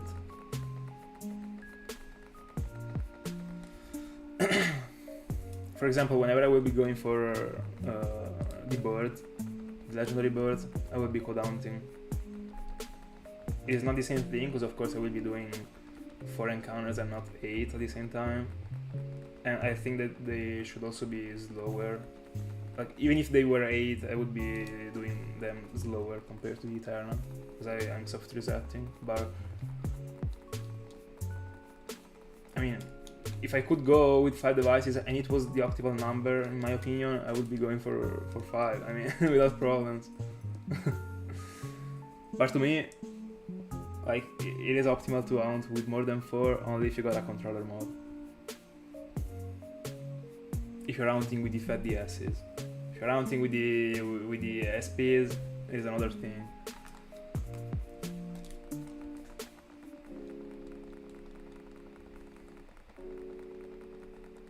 But I want all the Pokemons to be appearing almost at the same time. I don't want to be having catching up the. I don't want to be having to catch up the Pokemons, like the encounters, while being in a rush. It would still be taking too much effort, I would say. I don't know. It's a pretty complicated thing to explain. Alright.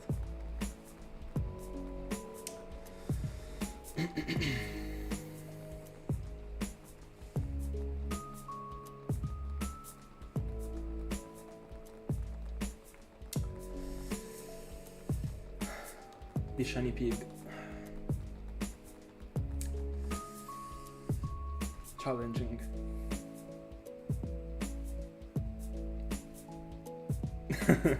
That would be the greatest sound to be doing with the controller mode, with an infinite amount of devices, only pressing one button. Like, you would still be destroying your hands, probably. No, you wouldn't. But imagine, bro, that would be a dream. Imagine doing it with 8 devices, with the controller mode. Like, I would love it. I mean, hold on, I don't know. it still is this enjoyable thing, but it would actually be great. If I had the access to such a setup, I wouldn't be excluding it. Yeah, probably. I mean, not probably, 100%.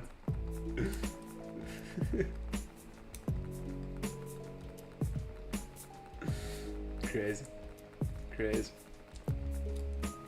I think that an eventual quad electrode would be faster than the Eternal. I don't know. Because in the end, with the Eternal, you have to move the character, so sometimes you might also be waiting even like 4 seconds before finding a shiny. I mean, a shiny. I wish, a Pokemon, an encounter. With Electrode, you are like, yeah, you are frozen in that place. Just pressing. The encounter is already there. I guess that a Code Electrode might be faster than a Code Eternal. Yeah, some battles.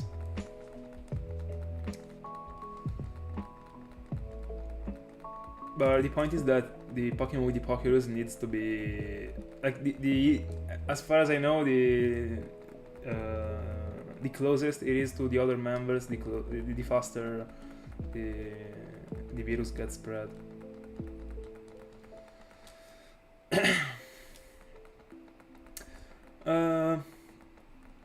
Not really, actually.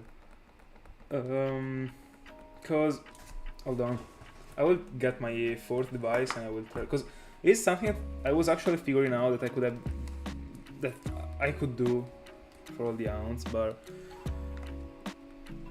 so it is pretty weird. Hold on, I'll try to take a picture. But you can actually do it. Hold on. Let me take a picture to the setup.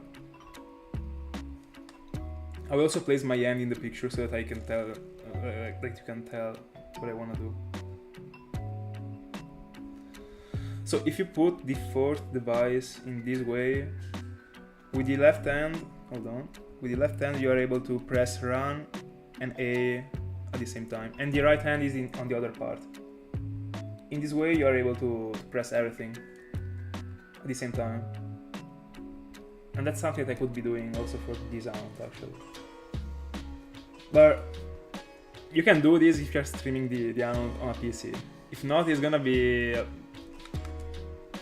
strange to be hunting in this way, but somehow you can actually see the screen. If you move it a little bit, like this was of course not the optimal solution right now, but you can actually, I never tried to code out in this way. When I was hunting for Larios and Larias, I was spreading them in the like in a line when I was doing with the Safari Zone. But if you wanna do them, if you wanna do it without losing time, probably in this way, you gotta get used to the movement probably. But yeah, I would say this way you can actually see the screen and it works.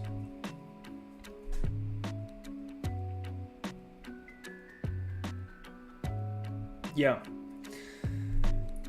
that's actually true. That's actually true. But you know, if you wanna do crazy things, you can. By the way, if I should try before saying so. But that's a thing that I could have done for this sound that I'm doing right now. But I said that I should try before, because I'm not excluding that my hand might be starting to hurt, because I have to press a lot of so many times the buttons before getting to the encounter. It's not like a press and then I'm actually resting. So, but anyway, I wanted to do the when I started, I was doing Oshawott, Snivy, and Tepig together. If I was code hunting, I would have had to do like code Snivy, code Oshawott, and then I would have also had to move the left and right thing. So that was pretty much impossible. By far, the optimal thing for this sound was this thing. Is what I'm doing right now, I guess. But if you only have to press A and run, you are extremely okay with what I showed you.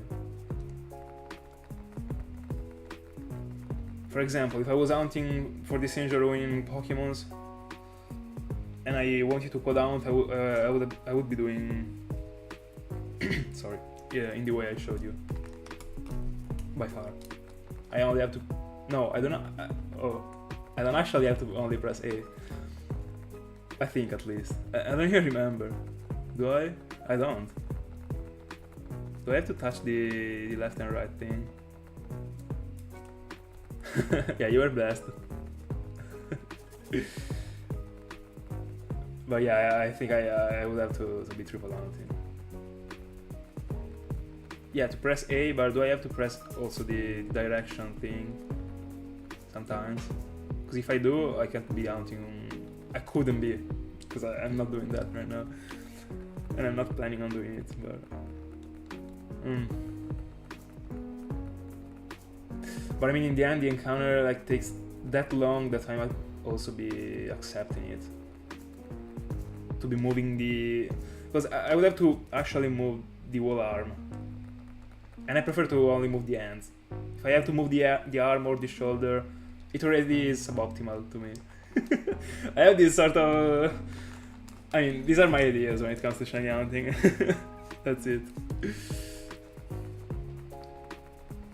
But I feel like I probably with 4 devices is better, even if you don't have the 2DS. Like in my situation, I guess.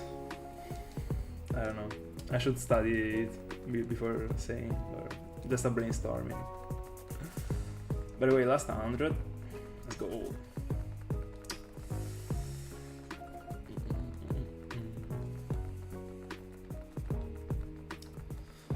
So today we are getting to 6Ks. Tomorrow I will also be on stream. I will not on Monday. And I should be on Tuesday. By the way, right now it is the midnight in Italy, so we unfortunately weren't able to collect all the 3 starters in a single month. Imagine if I'm finding Tepig right now. I'm still considering it a month. I'm not even gonna lie. I don't care.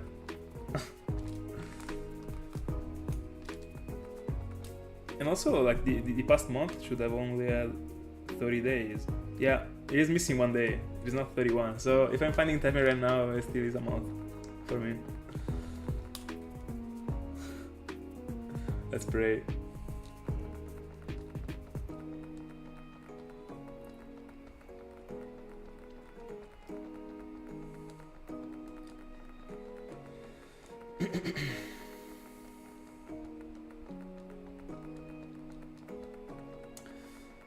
By the way, do you have any idea about how much time it's gonna take you to train and also train the whole team? That Pokerus definitely was something, by the way.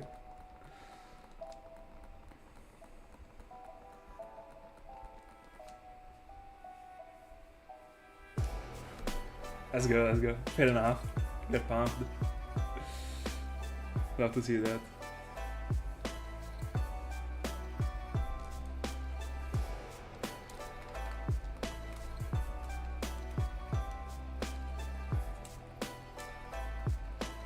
Alright.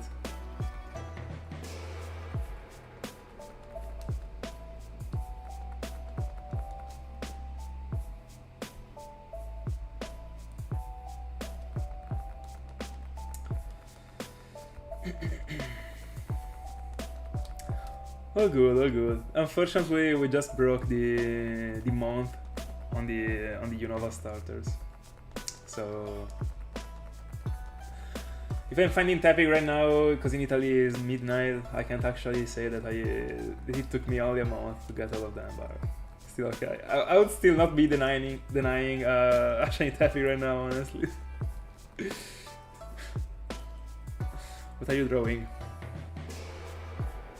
Are you like copying an already existing thing, or you are creative and you're making up something? By the way, I forgot a device. Oh, I'm so unfocused right now.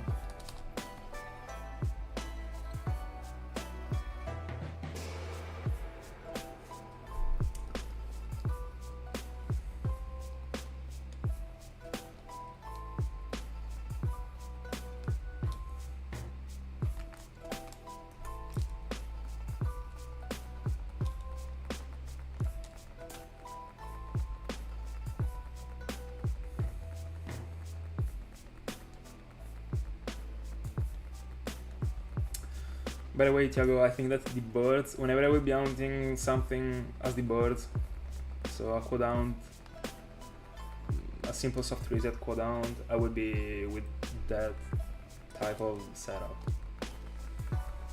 I was also, I mean, when I was hunting for Larios and Larios, I was testing all the devices on a single line, but I don't really like that type of setup. I have to spread my finger too much. I don't, like, multiple times it was hurting.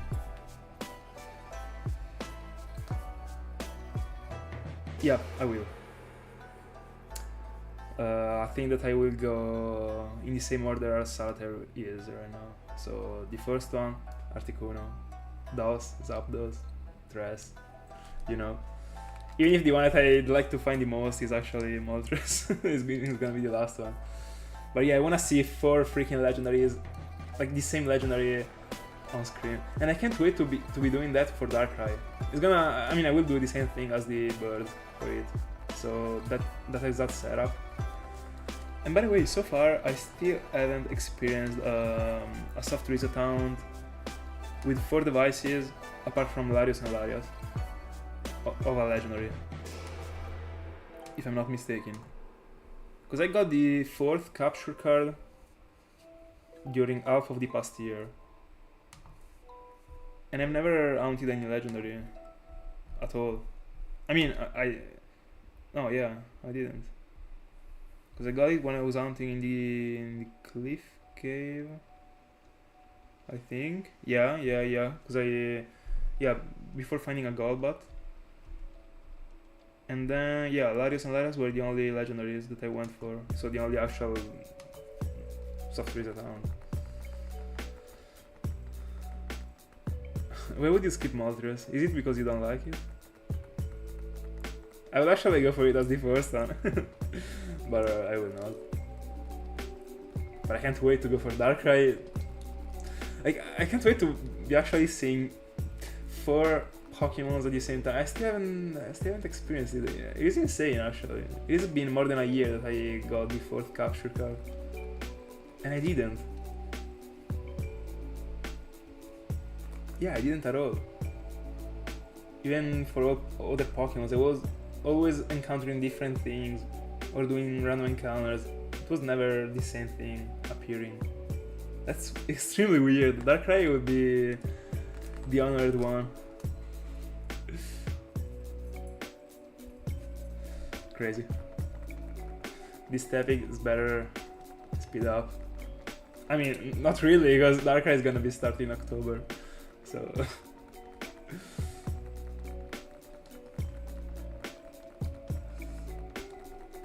but I mean, I wanna go for the Golden Magikarp and my brother Tentacle. To me, Tentacle is getting to the odds. Yeah, and by the way, apart from Darkrai, like in the extremely rare case I was finding Darkrai quickly, I also wanna set up a Spiritomb Bound. But I will do it, I mean, I will start the setup only whenever I've found Darkrai. Because I'm not feeling like I'm finding Darkrai that soon. So, and if I'm not doing Spiritomb this year, it's gonna be in October of the next year. It's not gonna be anything special, I think. I mean, I don't know, I just wanted to do a layout that was matching with the Darkrai's setting. But I'm still extremely doubting about it. Just because the actual setting around Darkrai is literally the same thing as the Eternal Forest. Like, it was different, like the background that I was trying to use. But because of those many devices on the screen, in the end, like, the background is barely seeable. And yeah, it was seeming like the same thing. Yeah, but I still don't have any good feeling about Darkrai itself. That's what I meant. By the way, I know that it is actually fast. I mean, I was doing Larios and Larios in the end at the same time, but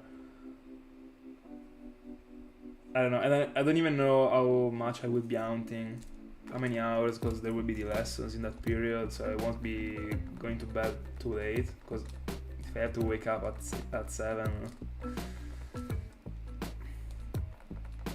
I still have to build the whole thing. I don't really have this many ideas so far.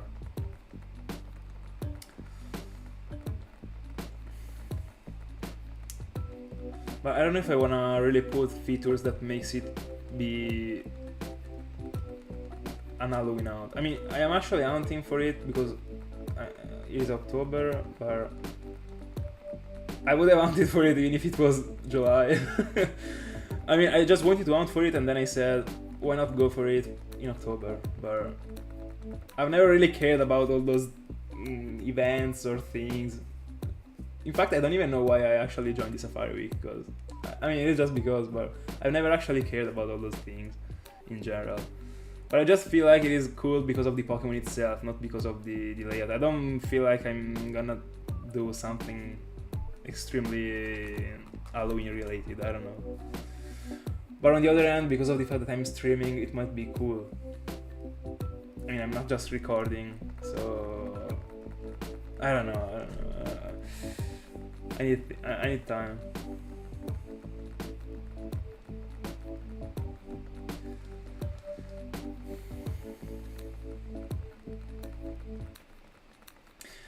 But I wouldn't be upset about doing an extremely like a layout that is extremely close to the Eterna one, because I was loving that layout actually, and it was kind of shame that I had to drop it that soon. I think it didn't last even a month. Let me check. I don't even remember. I started the 21st of April and I ended. Let me see. I ended the Eterna journey the 10th of May. It was 20 days long. Imagine. I was broken.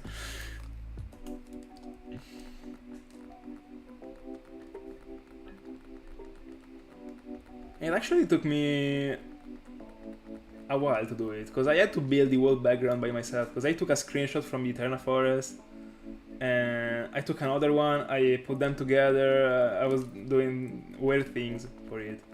But also the Safari one took me a while. By the way, thank you, Tiago. If I had to say my favorite one so far, probably my least favorite one. I mean, there are a couple I pretty much regret about them, but anyway. Let's talk about my favorite one. My favorite one, I don't know. I really like the Eterna one. Of course, I love it. Extremely dark, I like it. I also like this one, but it's not something special. I like it, but I like a lot the Safari one. I'm not even gonna lie.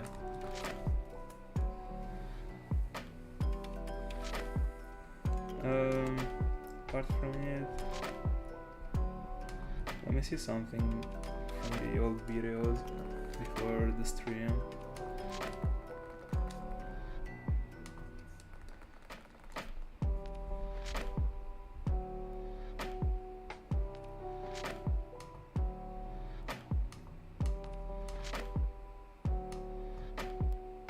Oh, I was also liking the one from the Rock Tunnel.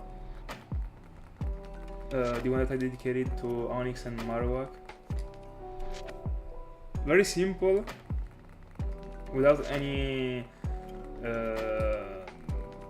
useless feature, but probably that one was the strong point about it. I don't know. Yeah, I love that duo, especially after all the effort that I had to put in them. 60,000 Toro.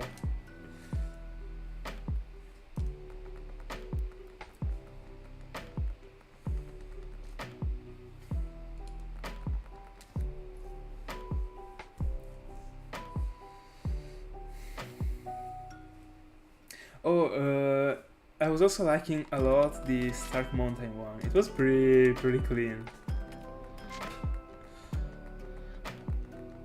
I was happy that the Masquerade came out with that layout actually. And also the Reclaim Coughing. The Reclaim Coughing was also cool. These are my favorite ones.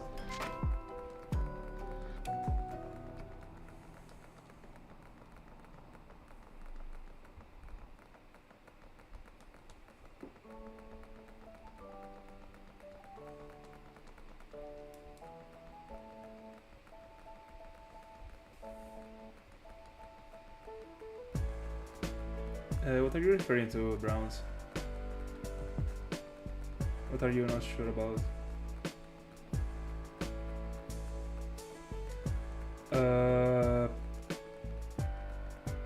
So, I actually got this question asked before finding Larios, and I said Larios. I don't remember if I said Larios for the shiny form or for the regular form. Because the regular form, I prefer Larios, and I would still prefer Larios. But the shiny form, I prefer Larios. I think that after seeing the Pokemon in game, it is different.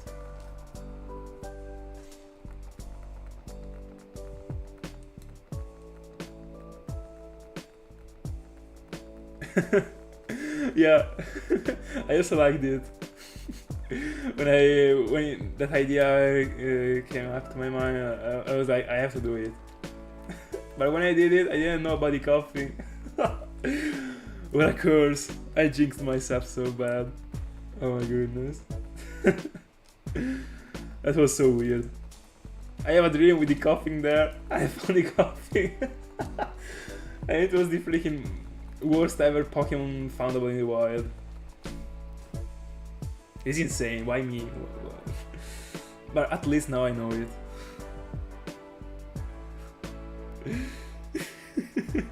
Yeah, I wrote not you over it. I loved it.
By the way, last 50 encounters.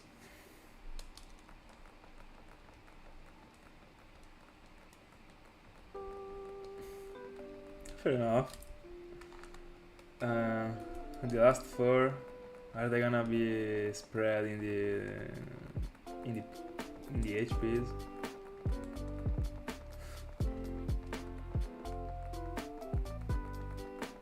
Such a competitive Zigzagoon, by the way. I mean, Zigzagoons.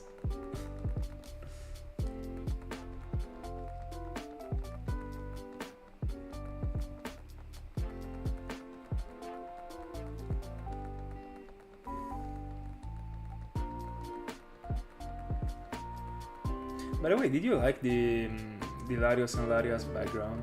Because I don't know, because it might be because of the fact that I've been staring at it for that long, and also by editing and doing all the other stuff, working on it, etc. But I don't know if I could go back, if I would have changed it, honestly. I mean, I like it, but I don't know.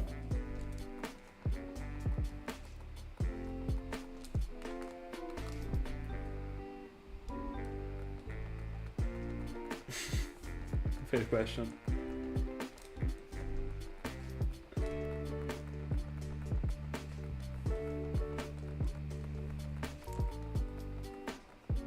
Yeah, but like in general, I like when the layout isn't extremely plenty of things.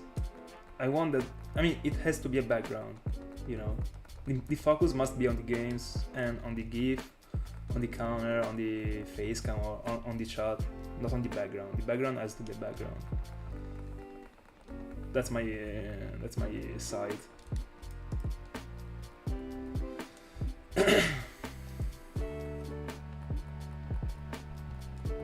I agree.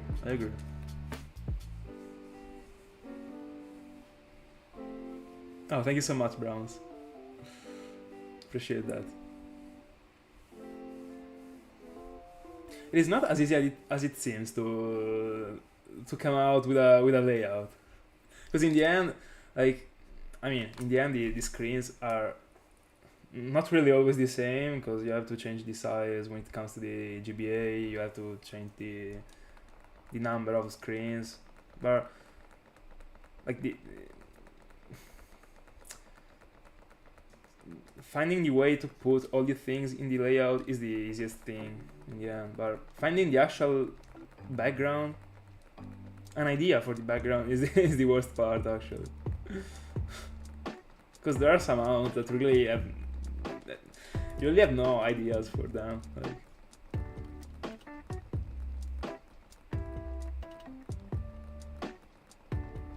I agree.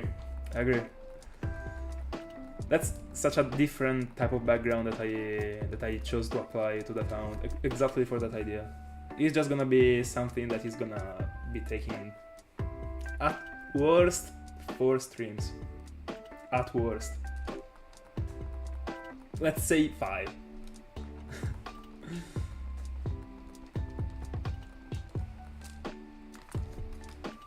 Yeah, I think that one is one of my favorite ones, by the way, so far in general. I didn't mention it because I forgot about it, but and I also like a lot the fossil ones,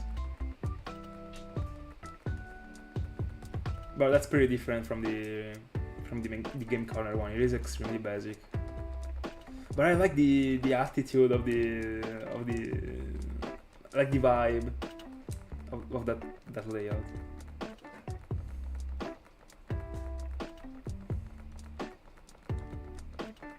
I love it, actually. It is extremely accurate for me. And probably the one that took me the most to do.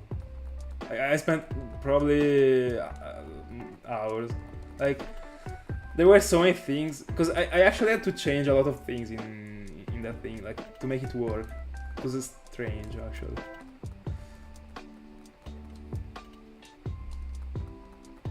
And then when I thought that I was done with it, I found out that there was a problem, and I had to do it, not all again, but the worst part, I had to do it again. Don't worry, Ring, don't worry. I will also have to go in a while, by the way, 20 minutes.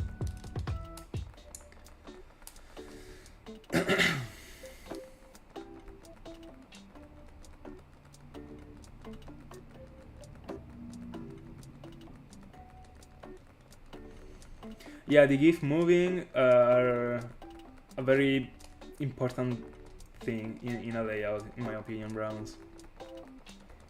But in general, it is not extremely hard to do the layout. I mean, to do my layouts, because I'm not drawing the things, and like, there are people.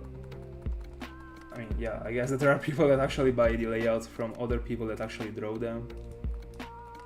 That one, like, are for sure way more difficult, but the actual difficult part is to collect the ideas. Then realizing it is another thing. It takes time, but it's not hard. It is just as shiny hunting, actually. It is not hard, it is not difficult.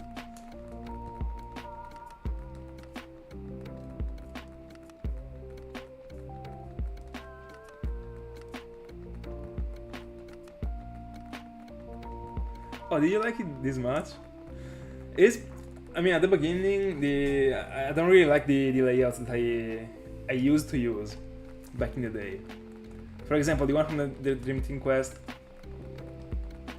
I I don't want to say that I regret about it, because that one was part of the process. But at the beginning, I was approaching the layout as being something that I liked a lot the views and those type of like yeah, for example, the mountains and like the green things.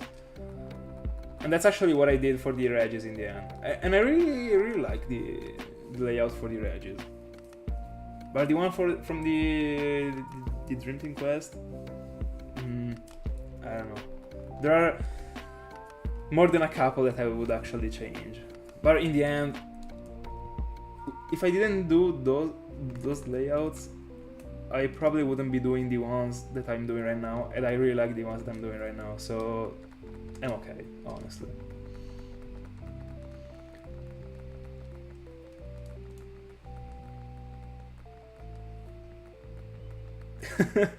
Yeah, it was actually insane. But wait, now Ring is back actually. So first place Gyarados, second place Weezing, third place Staryu, the GOAT, fourth place Haunter, fifth place Tentacruel, and sixth place Tepig. Let's go. I don't really remember about it actually, Ring.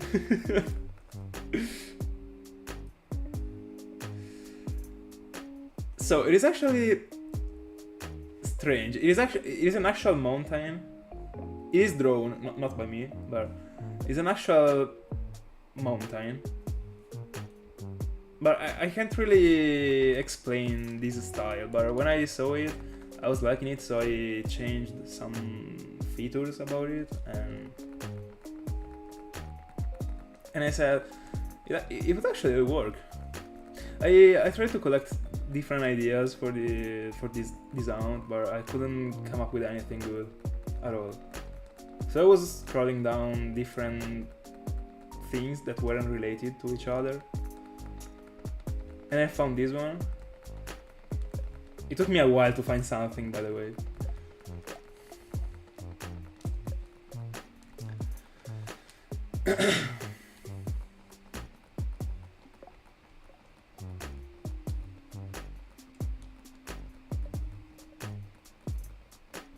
Oh yeah, I mean, how I decided to place the different, like all the things, so the screen, the team, the webcam, I also liked it. Yeah, I should have been probably more specific when I was talking about it, but I was actually referring to the background.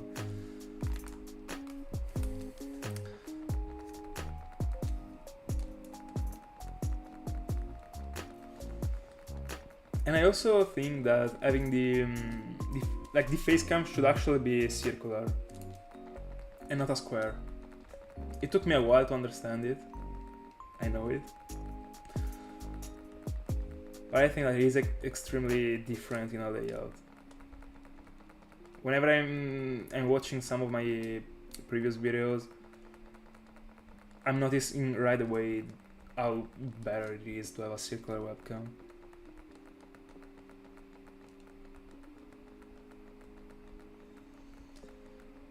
Another thing that you can grind for while biking.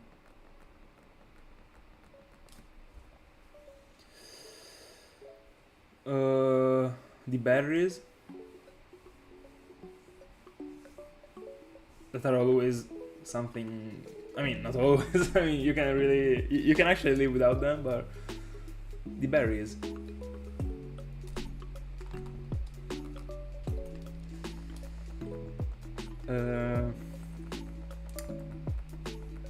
But I don't know about other things, honestly.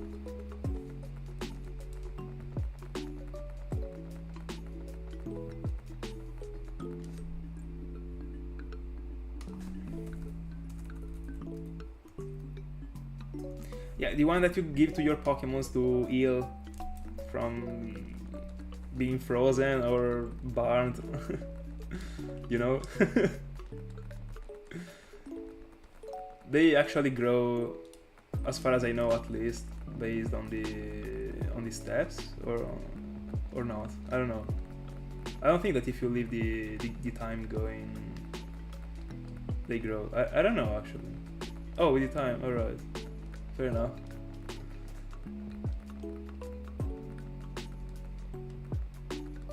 By the way, I don't know if it ever happened to you, but once, and I actually googled it. I don't remember anymore what it was for, but I was going with my bike in the Salesian town in Pearl, and I was actually growing some berries, and I saw like some sparkles around the berries while they were growing.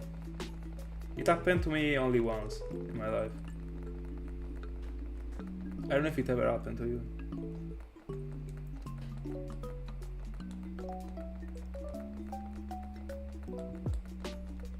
Yeah, it got so many views.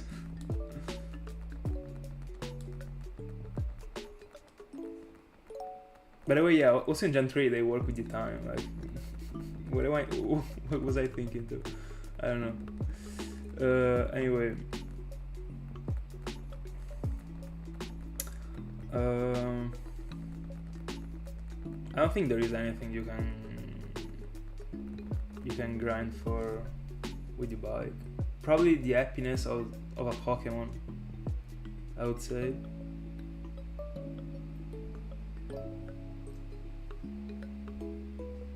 But I guess that if you are EV training, you can't really put a Pokemon in the first place.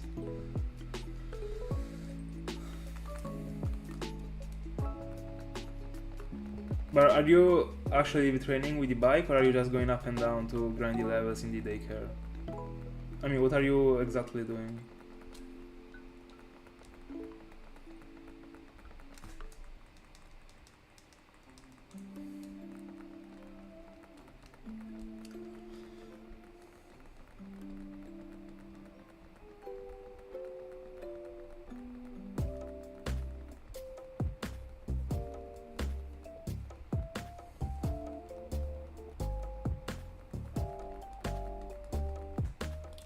I was almost falling asleep.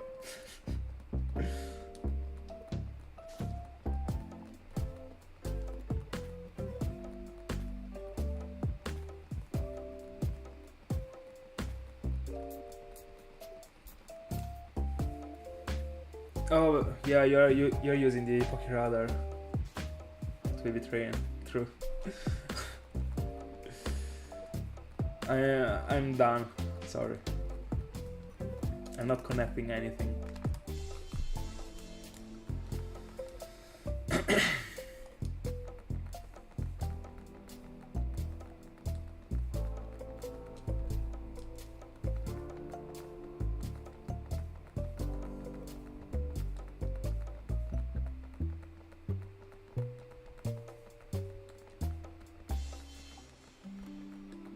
Not even a level, actually.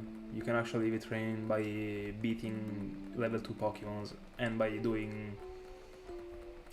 The weird thing is that you actually can collect all the EVs in not even 200 XPs, but whenever you will be leveling up with the very first level, the Pokemon, it will go up with like 50 if you maximize the EVs in a single start. It is pretty weird. The first time I saw that was on my Darkrai when I was EV training it, like a regular Darkrai, when I once found out about it. I mean about the void glitch. But yeah, it doesn't, like, you just need to count the EVs. I mean, you have to count the number of Pokemons you're defeating. But it is not complicated. I mean, there are different features in this thing, so I would tell you to actually Google it and do some researches about it. But yeah, as Thiago says, like, based on the Pokemon you're defeating, you're gonna collect. Like, whenever you're defeating a Pokemon, the actual best statistic of that Pokemon is gonna be the EV that he's gonna give you. If it is a base form, it's gonna be one EV. If it is a stage 1, 2 EVs, etc.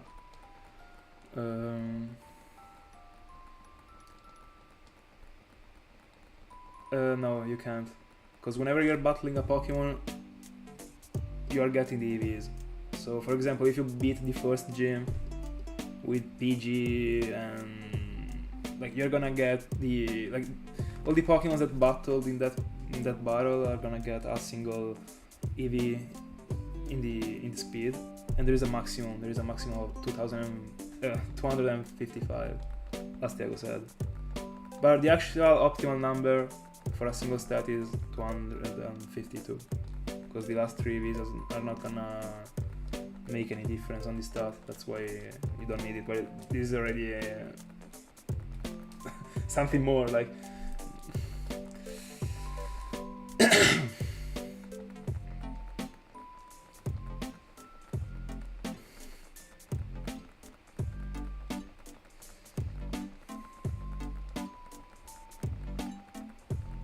But there are different things to know about it, so I will actually tell you to get a proper knowledge about it. I would Google something, honestly.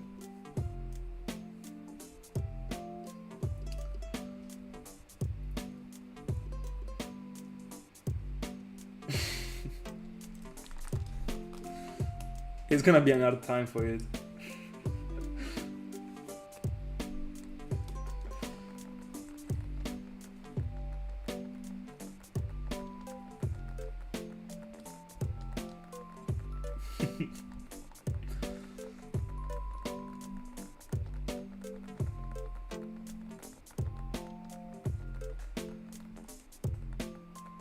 Isn't it a Shaniquilava right now? Did you downgrade it to a Cyndaquil?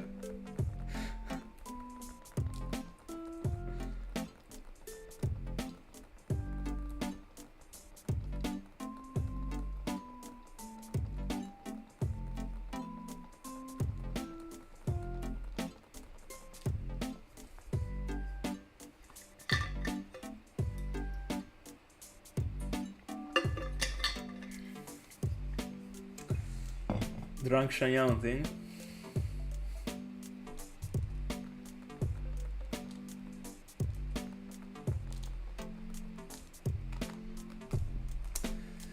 Last 2.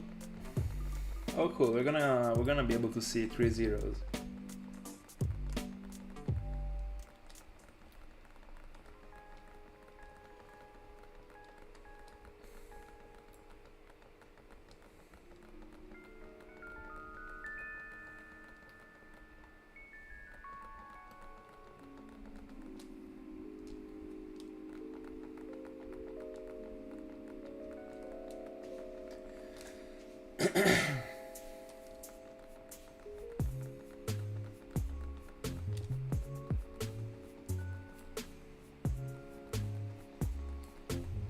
Best starter is the shiny Tepig that I'm gonna get right now.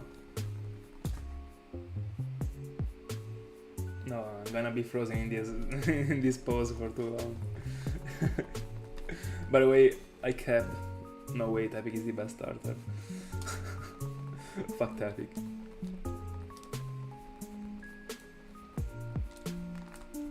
Oh my goodness, if I was finding it right now and I had to clip what I said, the worst video ever, probably.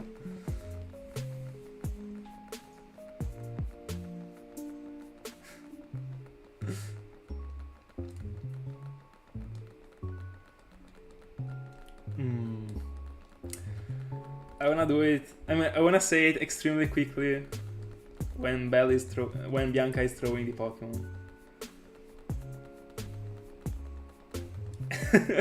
Kinda.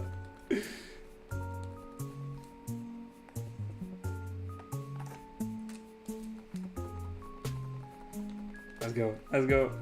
Last encounter.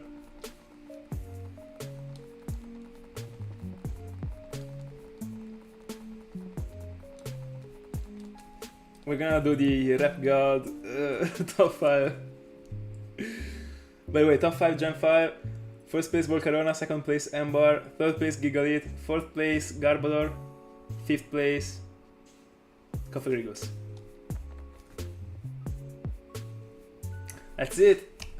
Today we got nothing. As always. No, not as always. Not as always. Guys, that's it. Thank you so much for being in my company as always. Today we got to 6Ks. Pretty fair, I would say. Yeah, I will be on stream tomorrow. 500 again. Regular session. So see ya then.